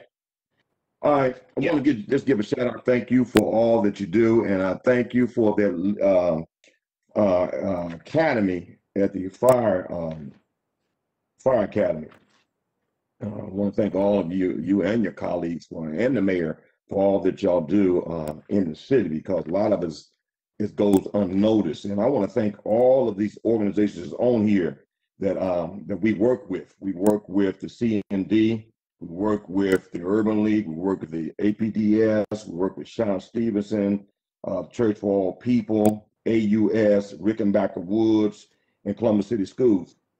But we have been doing our LEC Wednesdays, Thursdays, and Saturdays, along with Columbus City Schools. We've been doing math and money, reading and writing, and we've been doing it through our urban gyms and also our Strength in the Family, which is 2 evidence-based projects. So we plan to continue to do it, but we plan to expand it in this summer with Adam H through CND. We work with them. We plan to expand it. We normally have them come there from 8 to 3. And we partnering with the juvenile courts. We partner with the school about the game of chess. We have speakers that come in to teach them about conflict resolution. And each one of them, we have them to be like, especially the teenagers, like news reporters. So then when we got a class called People in Politics, and we invite, well, we didn't do this, we didn't do we would invite elected officials to come in, and they would interview elected officials, and they would write down things about the elected officials. Fridays we go on field trips, and we have urban gyms. Urban gyms, we have gardening, which is outside, but then we have aeroponic gardeners, which is on the inside. And we teach children how the art of gardening. And GYM stands for urban gym. GYM stands for growth, entrepreneurship, merchandising, and sustainability. So we teach the youth in that we pick them up in the 43206 and 43207 zip code, or if the parents drop them off during the and we also clean up the community. We work with APDS and we work with Church of All Peoples and Ministries for Movement, Brother Cecil, in cleaning up the community. We want to continue that, and we want to we just want to really just make impact on the South Side. We continue to work with all organizations on the South Side, and hats off to all those organizations on the South Side that we work with. So with that, we've been doing this out of our Ministry for Movement March. We ask the kids to come and be a part of the march once a month. We do dancing and drumming with the children. So that's some around the things that we do. If there's any questions, I'm free to answer questions. Thank you, Pastor Lamar. Just starting off with that same question, how many young folks do we think that will be able to serve this summer with this grant? Okay, this summer we're looking at about 60. I know before the epidemic, we was up to like 80 to 90. But we're looking at, in order just to maintain a social distance, we're looking at about 60. And during the LEC, we've been serving about 30 young people, and we've been serving probably like about 24 families. We have on Tuesdays and Thursdays, we have our Strength in the Families model, where we deal with the parents, and we deal with the parents. We deal on a conference call and through social media. But prior to that, we would meet in person. But we do a conference call for an hour dealing with the parents of the children. All right. Pastor Lamar, you talked about your work with the judicial system. Could you elaborate a little bit more with that? I just thought it's been really impactful in the past. With the judicial system, we work with the juveniles, and we just entered into a contract with the adults. With the juveniles, it's called what is it called? It's called Project Faith. And what we work with anywhere between 12 to 18 youth, and we spend time with them. We get them from the courts. The courts can refer them. The probation office can refer them. And we spend time teaching them about conflict resolution. We spend time teaching them about strategic thinking. We use the game of chess to teach them about strategic thinking. And we meet with them probably like 3 times a week during the summertime. And we start, in the summertime, we start the first week in June, and we go through June, July, and June and July.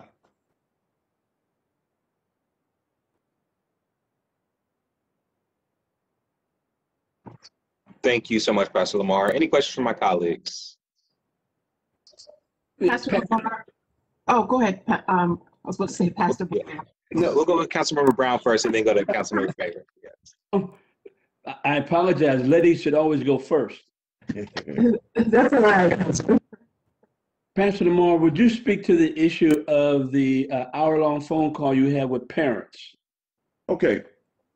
There is a model called Strength in the Family, and if you're going to get the children, you have to get the parents. I think many of the problem that we see going on is because we have parents that become parents and don't have the parenting skills. So there's a model called Strength in the Family, and we get on the call and we deal with something like today we deal with boundaries, parents and boundaries, where parents have to know the boundaries that they have for the children. So there's a model out. We get on the call. I send out by email what we're going to be talking about on the call. So then one of the parents will run it's a peer-to-peer. One of the parents run the call, and I'm on there, and we also have a parent engager that's on there. And the parent engager is the one to teach the parents. If the parents need resources, need to tap into resources and everything, we refer them to her. Her name is Vernell Bristow. She worked with communities and schools. But the parents is on there, and they have the topics, and then they have to, after we deal with the topics going back and forth, then they have to come on Thursdays, because each one of them get an assignment to go back and study and bring back and share. So it's just a group session where all the parents is on there sharing with one another. Thank you. Councilman Favor? Thank you, Councilmember Brown. I don't know why I'm getting hung up and getting ready to say Pastor Brown, probably because I want to say Pastor Lamar. Thank you, Pastor Lamar. Thank you. So did I hear you correctly that the programming would run Wednesdays? I'm sorry. Yes, Wednesday, Thursday, and Saturday. Was that correct? Right now, it's running Wednesday, Thursday, and Saturday because we partner with the Columbus City Schools to do the LEC. And so we do that Wednesdays and Thursdays from 4 to 6, and then on Saturdays from 11 to 1. But during the summertime, it's going to be from 8 to 3. Same days, though, Wednesday, Thursdays, and Saturdays. No, it'd be Monday through Friday, 8 to 3. Okay.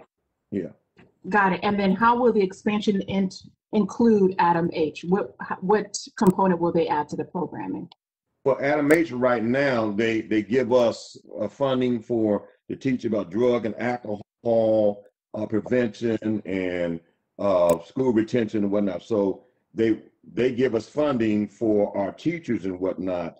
But we need funding because we want to give the kids stipends.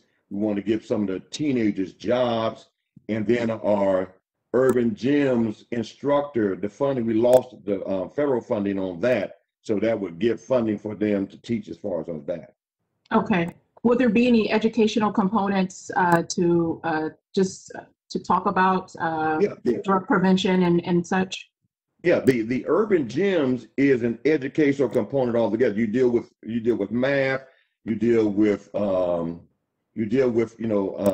things writing, because they have to know all those things as far as in, with the aeroponic gardening, you got to know measurements. You got to know how much different chemicals to put in aeroponic gardening. So you learn in money, you learn in math, and you learn in reading and writing. So with that, in the gardening, they're learning all of those components. Okay, thank you. As well as drug prevention. So that's good to hear. Thank you, Pastor Lamar.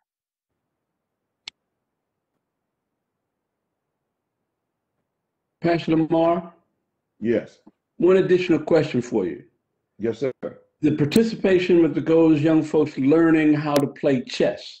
What is the thought process behind teaching them the concepts of chess?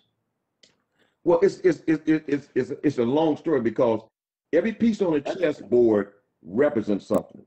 You got 8 pawns. The 8 pawns represent 8 is them for new beginning. So you teach them the 8 pawns are the children. As they advance in life, they become the parents, or they become the other pieces. The two castles, you teach them about the castles, and the castles is you at your parents' house, but there comes a time in life you got to get your own house. There's 2 knights. 2 knights are fighters. Fighters mean you got to know when to fight and you got to know how to fight. You got 2 bishops. 2 bishops saying you got to have somebody to pray for you, but then you got to know how to pray for yourself. But then you got the king and the queen. The queen is your mother. The king is your father. You need both of them in your life to help you instruct yourself. And the game of chess is a game of strategy. You got to be 2 steps ahead of your opponent. So it teaches them before you make a move, you got to think about it. So before they go get out there and do something crazy, it teaches them to be critical thinkers. To think about every move before they make, because every move gonna cause a reaction from their opponent. So it's just a game to teach them how to be critical thinkers. Oh, I understand. I play chess, and I know you do as well. And I know you try to be. You sent Steve speech. You sent speech over to play me, and I taught him a lesson. So I told him to go back and tell you to practice up some more before he comes again next time. That's because he knows he can't beat me. Thank you, Pastor Lamar. Yes, sir. Thank you, Pastor Lamar. We appreciate you. Thank you. Thank y'all for all that you do. And all these organizations on here that's doing great things, especially those on the South Side. I appreciate everybody. I appreciate the collaboration with everybody doing things on the South Side. And we are making a difference. Whether it shows right now or not, we are making a difference. This is hard work, and you guys are on the front line. I'm very, very grateful. All right. Our next guest is Urban Scouts, led by Mr. Gino Tucker. Mr. Tucker, the floor is yours. Thank you, Council President Harden and Pro Tem Elizabeth Brown and the rest of council members. First off, I want to thank you all for the continuing support that y'all have gave me since last year. Last year, as you know, Urban Scouts launched with our entrepreneurship landscaping training in the summer, followed by our after-school program. Last year, we successfully graduated 45 youth from both programs, paying $150 stipends per week for 9-week programs. In these programs, we served as an after-school program in the fall, and in the summertime, we served as a summer program, job and development. The youth worked 20 hours per week for 6 weeks, was paid $113.50 per hour for the 20 hours per week, which allowed for the youth to actually help pay some of the family's bills and pay for their transportation costs to get there. All youth also receive free bicycles, computers, as well as uniforms to do the landscaping. Last year, we focused mainly on providing voter registration, free landscaping to the community, as well as community cleanups. We provided 25 families with free landscaping. We collected 125 voter registrations, as well as 115 absentee ballot cards. In that time, over the 6 weeks during the summer, we informed over 300 residents of the importance of taking the census and how to take the census, as well as passing out community resource guides that allowed them to know where the community resources and services was during COVID. We also passed out over 3,000 meals, 3,000 hand sanitizers, and PPE to community residents in Linden, as well as co-led with Think, Make, Live Youth, Youth Justice March in June, to really get the youth to empower using their voice and understand that they are the change that's needed. We followed that up in the fall with an after-school program, running 4 days a week, Monday through Thursday.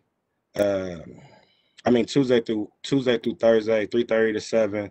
The youth attended for 15 to 20 hours per week. We also had Saturdays from 9 to 12. Youth had the option to either be certified in construction, customer service, or IT. Out of the 20 youth we had enrolled in our fall cohort, 5 was certified in customer service, 5 was certified in safety portion of the NCCER NCCER Carpenter 1 certification. They now are safety certified to do work inside of the construction industry. We also 5 youth also became certified in Microsoft Word. So it was a great year for us. One of the things that I love about our program is that they get mental health and life skills. So with Kim Braswell, Amber Harris, they performed our trauma-informed mindfulness sessions that allowed the youth to understand that trauma is not real. The trauma that they are going through is not normal. To lose a friend at the age of 13, 14, 15 years old is not normal. To walk outside and not know if you're going to live is not normal. So we really put a heavy emphasis in our mental health and life skills to give them the opportunity to expand their mindset, to understand that a lot of the circumstances that they are living in, it's not their fault. They have no control, but they do have control of the direction of the rest of their life. One of the highlights I would say from my last program and after school program is we successfully stopped a child from completing a suicide plan.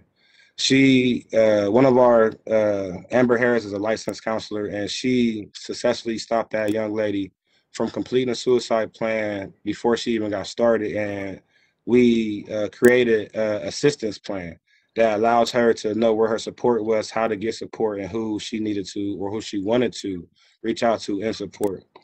Thank you again for that support of last year, especially My Brothers Keepers Village and the community grant that we worked with in partnership with Adam Troy. This year, we would like to expand and serve 80 kids during the summer. We have 2 programs, landscaping and cosmetology.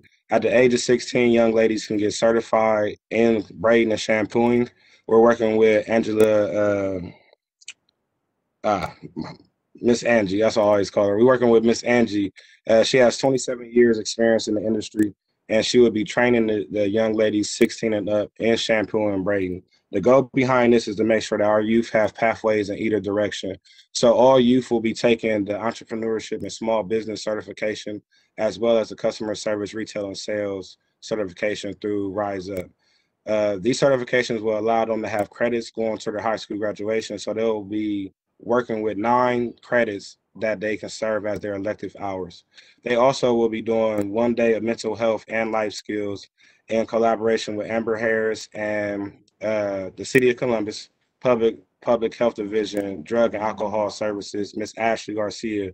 Their team, the Real Life, will be providing the life skills portion of our program for the 9 weeks, and they will be working extensively with the young ladies and young men 14 to 18 years old. The last day will be spent working with Columbus State. They will be working to put together a career plan. The young men or women that's in the landscaping portion will learn how to repair and maintenance 2 cycle motors that are the main motors that are used in landscaping equipment. So by the end of our program this year, youth should understand how to create their own business, have mentors and support systems in place to help them create their own business, as well as continued employment throughout the summer and hopefully after the summer. We would love to continue working with our youth after the summer and into the school year, to the fall. When we did our fall program last year, we brought 70% of our kids were failing. And it was heartbreaking. By the end of our program, them same 70% were now at seed average, and 15% of our youth were now on honor roll. One thing I forgot to mention about our summer program and our programs in general, they receive $150 stipends. And in order to receive their stipend, they have to complete a budget. A lot of times our youth do not know how to manage their money. They're not understanding how quick that dollar goes. And as adults, we still don't understand. So we make sure that in order for them to get their check, they have to budget out, and I have to see that budget before they get their check. Also, during this new series of programming, all parents that enroll their child will have to be required to attend 2 of our 4 parent mental health sessions. The mental health sessions will bring in Miss Ashley and her team, and Amber Harris and her team to do a session during the same day that we're having the child in session, and it's really open to the whole family. So we'll have a parent session and we'll have a younger sibling session that will work simultaneously, that will allow for us to really hit home and hit the house holistically. We cannot continue to keep sending our kids to homes that are damaged, that are full of trauma, and expecting them to understand how to be better. We have to make the whole household better. And that's one thing that Urban Scouts focuses on. So these parents will be required to come to 2 of these sessions. We will provide food, we'll provide additional services for the young siblings, so that way they understand that they are not in control. They are not the reason behind the household situations or the trauma that they experience. We're really excited to get started this year. We're looking to do 25 youth in each one of our training, landscaping training cohorts. We'll do 2 cohorts over the summer and 15 youth into the cosmetology cohort, and we'll also do 2 cohorts over the summer. Thank you. Thank you, Mr. Tucker. I really appreciate your program. Learned a lot about it last year, and just really impressed with how you've layered on top of it. Like, very, very impressed. Any of my colleagues have any questions or comments for Mr. Tucker? Councilman Favor. Mr. Tucker, thank you for being here this evening. I just want to truly extend my appreciation for prioritizing mental health services, normalizing that for our young people. This has been a traumatic year for many reasons for our city and for our community, and to incorporate actual skills-based training alongside with civic engagement and mental health services. That's a phenomenal program right there. So thank you for doing that. I also say that I truly appreciate, stepping out there and really providing skills around landscaping and cosmetology. Columbus is growing at such an astronomical rate, and these are career paths that are flourishing right now. And so the better that we can prepare our young people to enter into those fields, the better they are. So thank you for this program. No problem. Thank you. A lot of our youth, especially at the age of 14 and 15, they cannot work. especially work for landscaping companies and use the equipment. But at the age of 14 or 15, you can start your own business. And just to be honest, I came from these neighborhoods making, you know, $50, $100 a week is not enough for these young men who are seeing their friends make thousands of dollars a week. If we want to take them out the streets, we have to give them what the streets is offering them. And that's money, the sense of support, and a brotherhood. A lot of these youth are looking for somebody to be their brother, their sister, their friend, their mom, their dad. And these same people are now giving them drugs or, you know, whatever else case may be to fill that need. And Urban Scouts, we emphasize that you have the skill set to be a CEO of your own business. Let's really enhance that skill set. Let's really enhance your understanding and knowledge base. And as well, you know, let's just get our kids out here. You know, like you said, Columbus is growing, and grass is always going to be cut. Young ladies are already doing hair at the age of 16. Why are we not getting them licensed? Why are they not able to work inside of hair salons? Why are they not getting prepared to run their own hair salon that would then allow them to pay for themselves to go through school? So we're trying to work with Columbus downtown to see if our program can become a prerequisite for youth that want to be in the cosmetology program of downtown, considering that it's a lottery school. A lot of times the kids that want to get in cannot get in. So if they cannot get in, they can come to Urban Scouts and do our program and wait for the next year to make sure that they're ready. And then upon successful, so our program has 3 tiers. Intro to landscaping or intro to cosmetology, where you understand the basics, you work, you figure out if you want to do it. And then you do the summer employment piece to where we pair you up with partners throughout the community to where you're working and we're helping provide the financial assistance for that employer to make sure that they can afford to pay you to make sure you don't lose a job. And then last, we have the advanced training that takes you into a deeper dive of the business side of either cosmetology or landscaping. And we really work with you hand in hand for 3 months intense to provide you with the mentorship and the guidance to start your own business. So we're really excited about getting started this year. Oh, we also, just real quick, I know I'm past my 4 minutes. We launched our mobile bike shop this Saturday.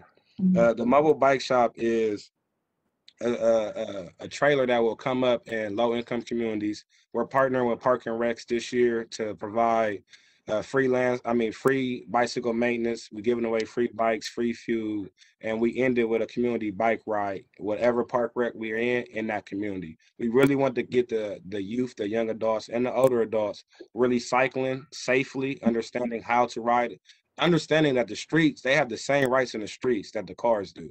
And we have to educate the cars that the pedestrians and the cyclists have the same rights. So, you know, really pushing that out to where people get comfortable seeing our kids in the streets and they're not mad and angry and trying to push past them. They're allowing them to ride safely in the streets. So we're really excited about that. We launched this Saturday. We had over 55 people show up. We gave away 16 bikes. We gave away 7 bike vouchers for elementary school kids, fed 100 people. We gave away 100 lunches, and then we did a phenomenal bike ride from Linden, the new Linden Rec Center, to St. Stephen's. Wonderful. Thank you so much, Mr. Tucker. And very, very, very impressive, Mr. Chuck. Like, you know, like this is the work, and we're very appreciative, and look forward to continuing your support. Our last organization that we're going to hear from today is Warhol and Wall Street. We have with us Chris and Johan and Alonzo, who will talk about their programming. So I'll turn it over to them. Welcome, everyone. Well, thanks for welcoming us to this testimony on reimagining safety in our community for our youth. I mean, the individuals that we've heard from already are a testament to the opportunity and the options that our youth have in this community in Columbus. And there's just an example of how those positive sparks can build a culture of success for our youth as we're kind of combating this culture of disconnection and violence, both mentally and physically. Through collaboration with all organizations like yours, relevancy with our youth, interconnected initiatives that help our youth understand their opportunity, options, and ability to choose success over violence, to choose some of these options that we mentioned today. I mean, I was just writing down I mean, I didn't even get a chance to write them all down, from cosmopology to cosmetology, Jesus, to gardening, to mobile biking, reducing violence. So many initiatives, so many community organizations that are connecting with our youth. But in that, like, who's telling that story? Who's connecting these initiatives? Who's helping with this recruitment? And who's introducing our youth to these options, to these opportunities? We know that Columbus has this major gun violence problem, especially amongst our youth. And quite simply, we believe we're a great partner to help connect these programs, connect these resources, and work with our youth to create the interventions that allow them to help us message, them to help us build that messaging that will bring attention and awareness to these programs, bring attention and awareness to the issue of youth violence and how they are part of the solution. And we are those supports. We are those individuals who help provide the resources, who provide those pathways, who can introduce them to new opportunities that they didn't know about before. Speed of knowledge and speed of the right knowledge of options and access to those opportunities aren't always in your traditional career pathways. That provides that portal for our youth to think about something other than violence. What happens when those youth are at their brink? And how do we intervene with them there? Well, our youth know that best. What happens when they're just idle? And we've heard on this call about what happens and what some of those interventions are. And what happens when something suddenly happens and they don't know how to deal with just sudden change. And this pandemic, being at home all the time with virtual learning, feeling lonely and things of that nature. I want to applaud the individual who said that they stopped suicide, or that their group stopped the suicide. Like, those are all things that our youth face, and we're collectively providing those solutions in Columbus and creating that content that's helpful for our youth to gain more knowledge, have these opportunities, and so that we can collaborate on bringing those youth together. We know that there's no campaign, there's no initiative that's going to end gun violence in our city. I mean, our children are hungry, they're jobless, they're lonely, they're disconnected. In some cases, they're hopeless due to so many things going on: environment, pandemic, lack of connection. Although I'm not diagnosing that kind of why that we're experiencing this, I am speaking to that condition and the culture of our youth. Culture is not in the sense of cancel culture or even popular culture. Culture in of itself is the most sustainable source of positive or negative change. COVID-19 proved that, and it proved that we can come together to shift culture by galvanizing around some type of intervention to help us adapt and continue to grow through whatever interruption. Our youth need to understand, or at least be a part of, how do we adapt to the times that we're in? How do we address mental health? How do we connect to these resources that might catch us in our moment of idleness or catch us when we're at the brink? How do we continue to promote that to other people, that this is a resource? So often our youth have a culture as well. They think, they act, they feel, they protest, they create, and they mess up a lot. And that's being proven in just some of the violence that we have, and just some of the other ways. But we often speak at their culture instead of through it. We try to inspire our youth, but don't give them a seat at that table in discussing those solutions. We try to inform them without using relevant voices or familiar platforms or even proper language. And notice I didn't say messaging, but language, and language that they use. We try to intervene thinking that we have their best interest in mind without giving them information, access, and opportunity, like many of these programs on the call today, and letting them clear their own path in that guided, supported, and informed environment. With so much of that complication, it's easy to ponder why these youth would choose more accessible means to entertain, empower, or arm themselves. And working with our group, and we've worked with MBK Village to help connect them, we've created toolkits and brought partners together to understand, how do we collaborate on resources? How do we help each other get the right youth to the right program? How do we help youth say, this is that brand, this is what it means to not be nonviolent, and these are the options that I have, And this is how I can be a voice in that and help and part of that and connect these different programs through my voice as a youth. We can organize our ambassadors to know how to positively intervene in our children's paths, engage on youth on platforms that they introduce us to, and learn from our youth by asking them where we go next and creating a culture of youth success while we work to quell this culture of youth violence that exists.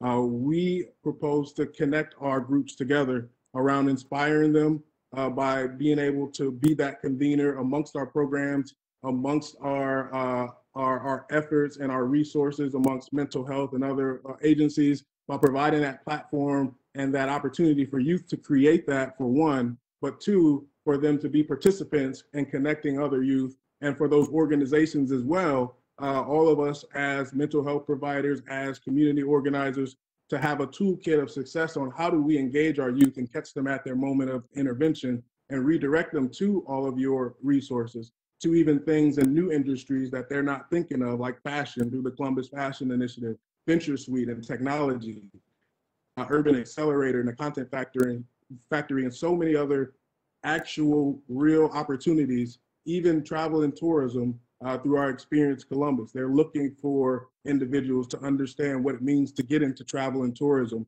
not just as someone who works in a hotel, but you can be a director of marketing. You can understand that you can be the manager of experience, and you can be a diverse individual. There's a pathway to that. You know, you can volunteer, you can get involved now, you can have some employment opportunities. So that content and the connections and the collaborations and events that we can create together by allowing youth to lead that initiative, create that brand, and help us build that together so that we can get resources, people, youth back down to these organizations who are providing those interventions, but also allow surveying and allow other interventions that allow youth to give us feedback in real time that's hopefully collected by them, so we can report that back and say, this is what they wanted to know now. This is what they're feeling now.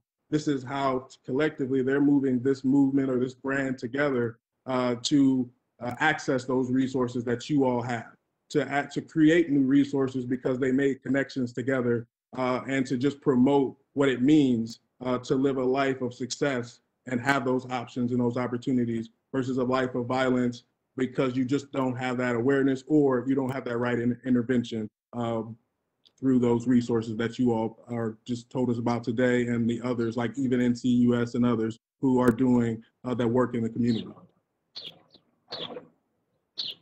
Thank you so much, Chris and Johan, for bringing us this project. Just like I asked all the other groups, with this grant, how many young folks will you be able to serve? Honestly, our goal is transformed in that we started with wanting to really connect all of the different organizations and really have that guiding brand. But in this initiative to include the youth and to connect them, we know that we'd be able to support about 40 youth and being able to do the work of like helping us figure this out, helping us create this brand, and helping us to work with our partners, partner organizations. Of course, we've got Get Creative, others who have extensive education experience and knowledge working with youth, but they will be our ambassadors to expand that beyond just those youth and to reach more youth as well, bringing them in and making them ambassadors as well. So a part of what we'll do is work with youth more directly across these organizations, and the ones who are already working with youth to be engaged in that. Because what does that mean in the Linden versus the Hilltop versus the best? But the other part of that is bringing in more ambassadors and really being able to expand that out with another portion of that that's meant to, what does it mean to create, to promote a pathway or to get other youth involved or to engage with an organization like you all and see how they can help expand that message to more youth. Thank you so much. Any questions from my colleagues? Thank you so much, Chris and Yogi, again, for your proposal. I'm gonna, before I close, I wanna give my colleagues a chance to say any closing remarks. And I want to also put Director Stone on the spot. After my colleagues go, I'd be remiss if I didn't give you an opportunity to speak on behalf of the administration and public safety, seeing that we're talking about how we are going to curb youth violence for this summer. So I'll start with Councilmember Remy. Thank you so much, Council President Harden. It's been so impressive to listen to everybody's, mission and what they're doing in the community in each respective area of town. And I know how dedicated so many of you are in trying to make sure that we're affecting our youth and providing opportunities. I was happy to partner last night with Councilmember Brown to try to provide litter employment opportunities with Columbus Next Gen and try to get those at-risk youth some opportunities that will earn them a little bit of money and also clean up our community. Last night was the funding for an initiative that will have 3 different opportunities throughout this year to 3 different times that we will go out and pick up litter. And the summer is intended for a summer youth program partnering with Columbus City Schools and maybe some of you throughout the community to make sure that we allow our youth the opportunity to earn money, learn the value of cleaning up our community. And so, all the work that we do and you guys are doing are critical to the success of our city. And so certainly appreciate everyone that has spoken tonight, the programs that you represent, and we're happy to be here to lift you up and help in any way that we can. Thank you, Council President. Thank you, Councilmember Favor. Thank you, Council President Harden. To everyone who took time out of their evening on this beautiful day in Columbus, Ohio, which is a rarity, we truly do appreciate your time and your commitment to our youth. It's complicated, and heartedly believe that with folks like you all who are committed to this work of youth engagement and liberation, that we will continue to make strides in this area. It's not easy work, and I know that for a lot of you, this is a labor of love, but I am confident in the presentations that we heard this evening, that the work that you will do this summer will be life-changing and life-saving. So thank you for that. And then I also want to acknowledge the folks that are not on this call, that continue to do work in our communities to save and provide opportunities for our youth. Thank you to those everyday heroes as well. So thank you, Council President Harden and Council President Brown, for hosting tonight's program. The work is ongoing for us as this legislative body to curb violence in Columbus, Ohio. Thank you, Councilmember. Chair Mitch Brown, Public Safety. Thank you, Council President, and thank you to my colleagues, Shayla Favor and Emmanuel Remy and Priscilla Tyson, and I think Liz Brown was also on this call. Thank you, Council President, for hosting this evening. This particular hearing, it was important for folks to understand that there are multiple opportunities to address this problem, and we recognize that it is a problem with regards to violence in our community, and especially how it impacts young people. But after hearing all of these respective organizations, there has to be optimism.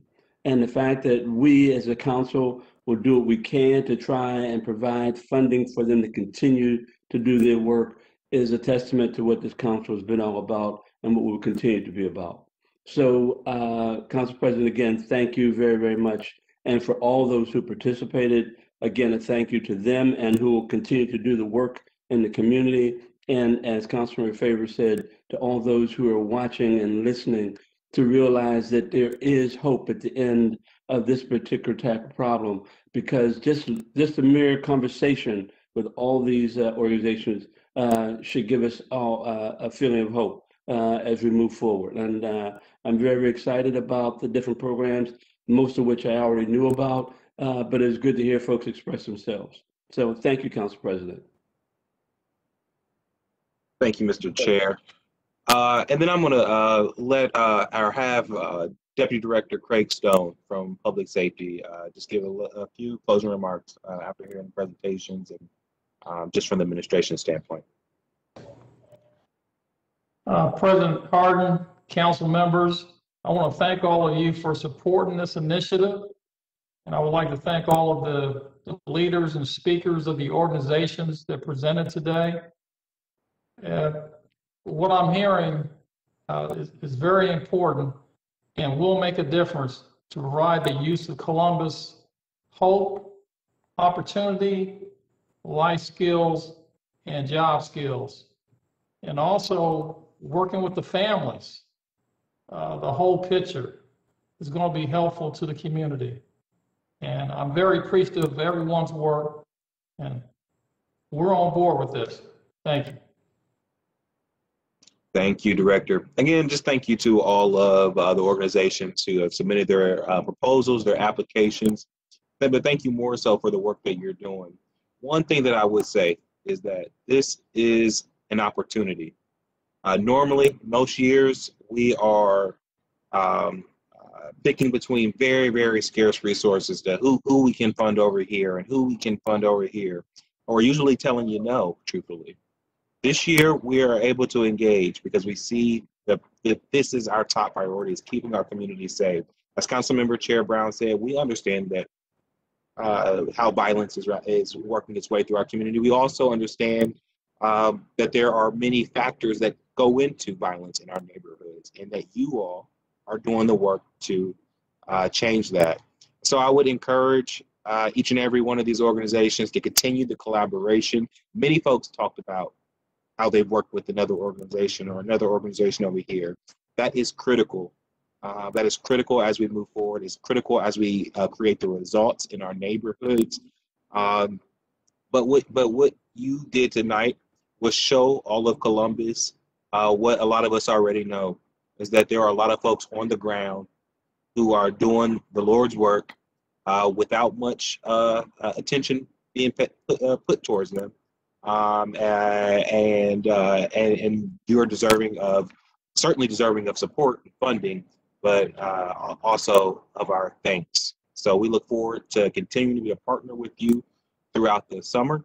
And it is my hope that we can have a end of the summer type of hearing to have you guys report back. And we'll be talking about the lives saved and the work that we were able to do together in 2021. So with that, thank you all and have a great evening. Thank you.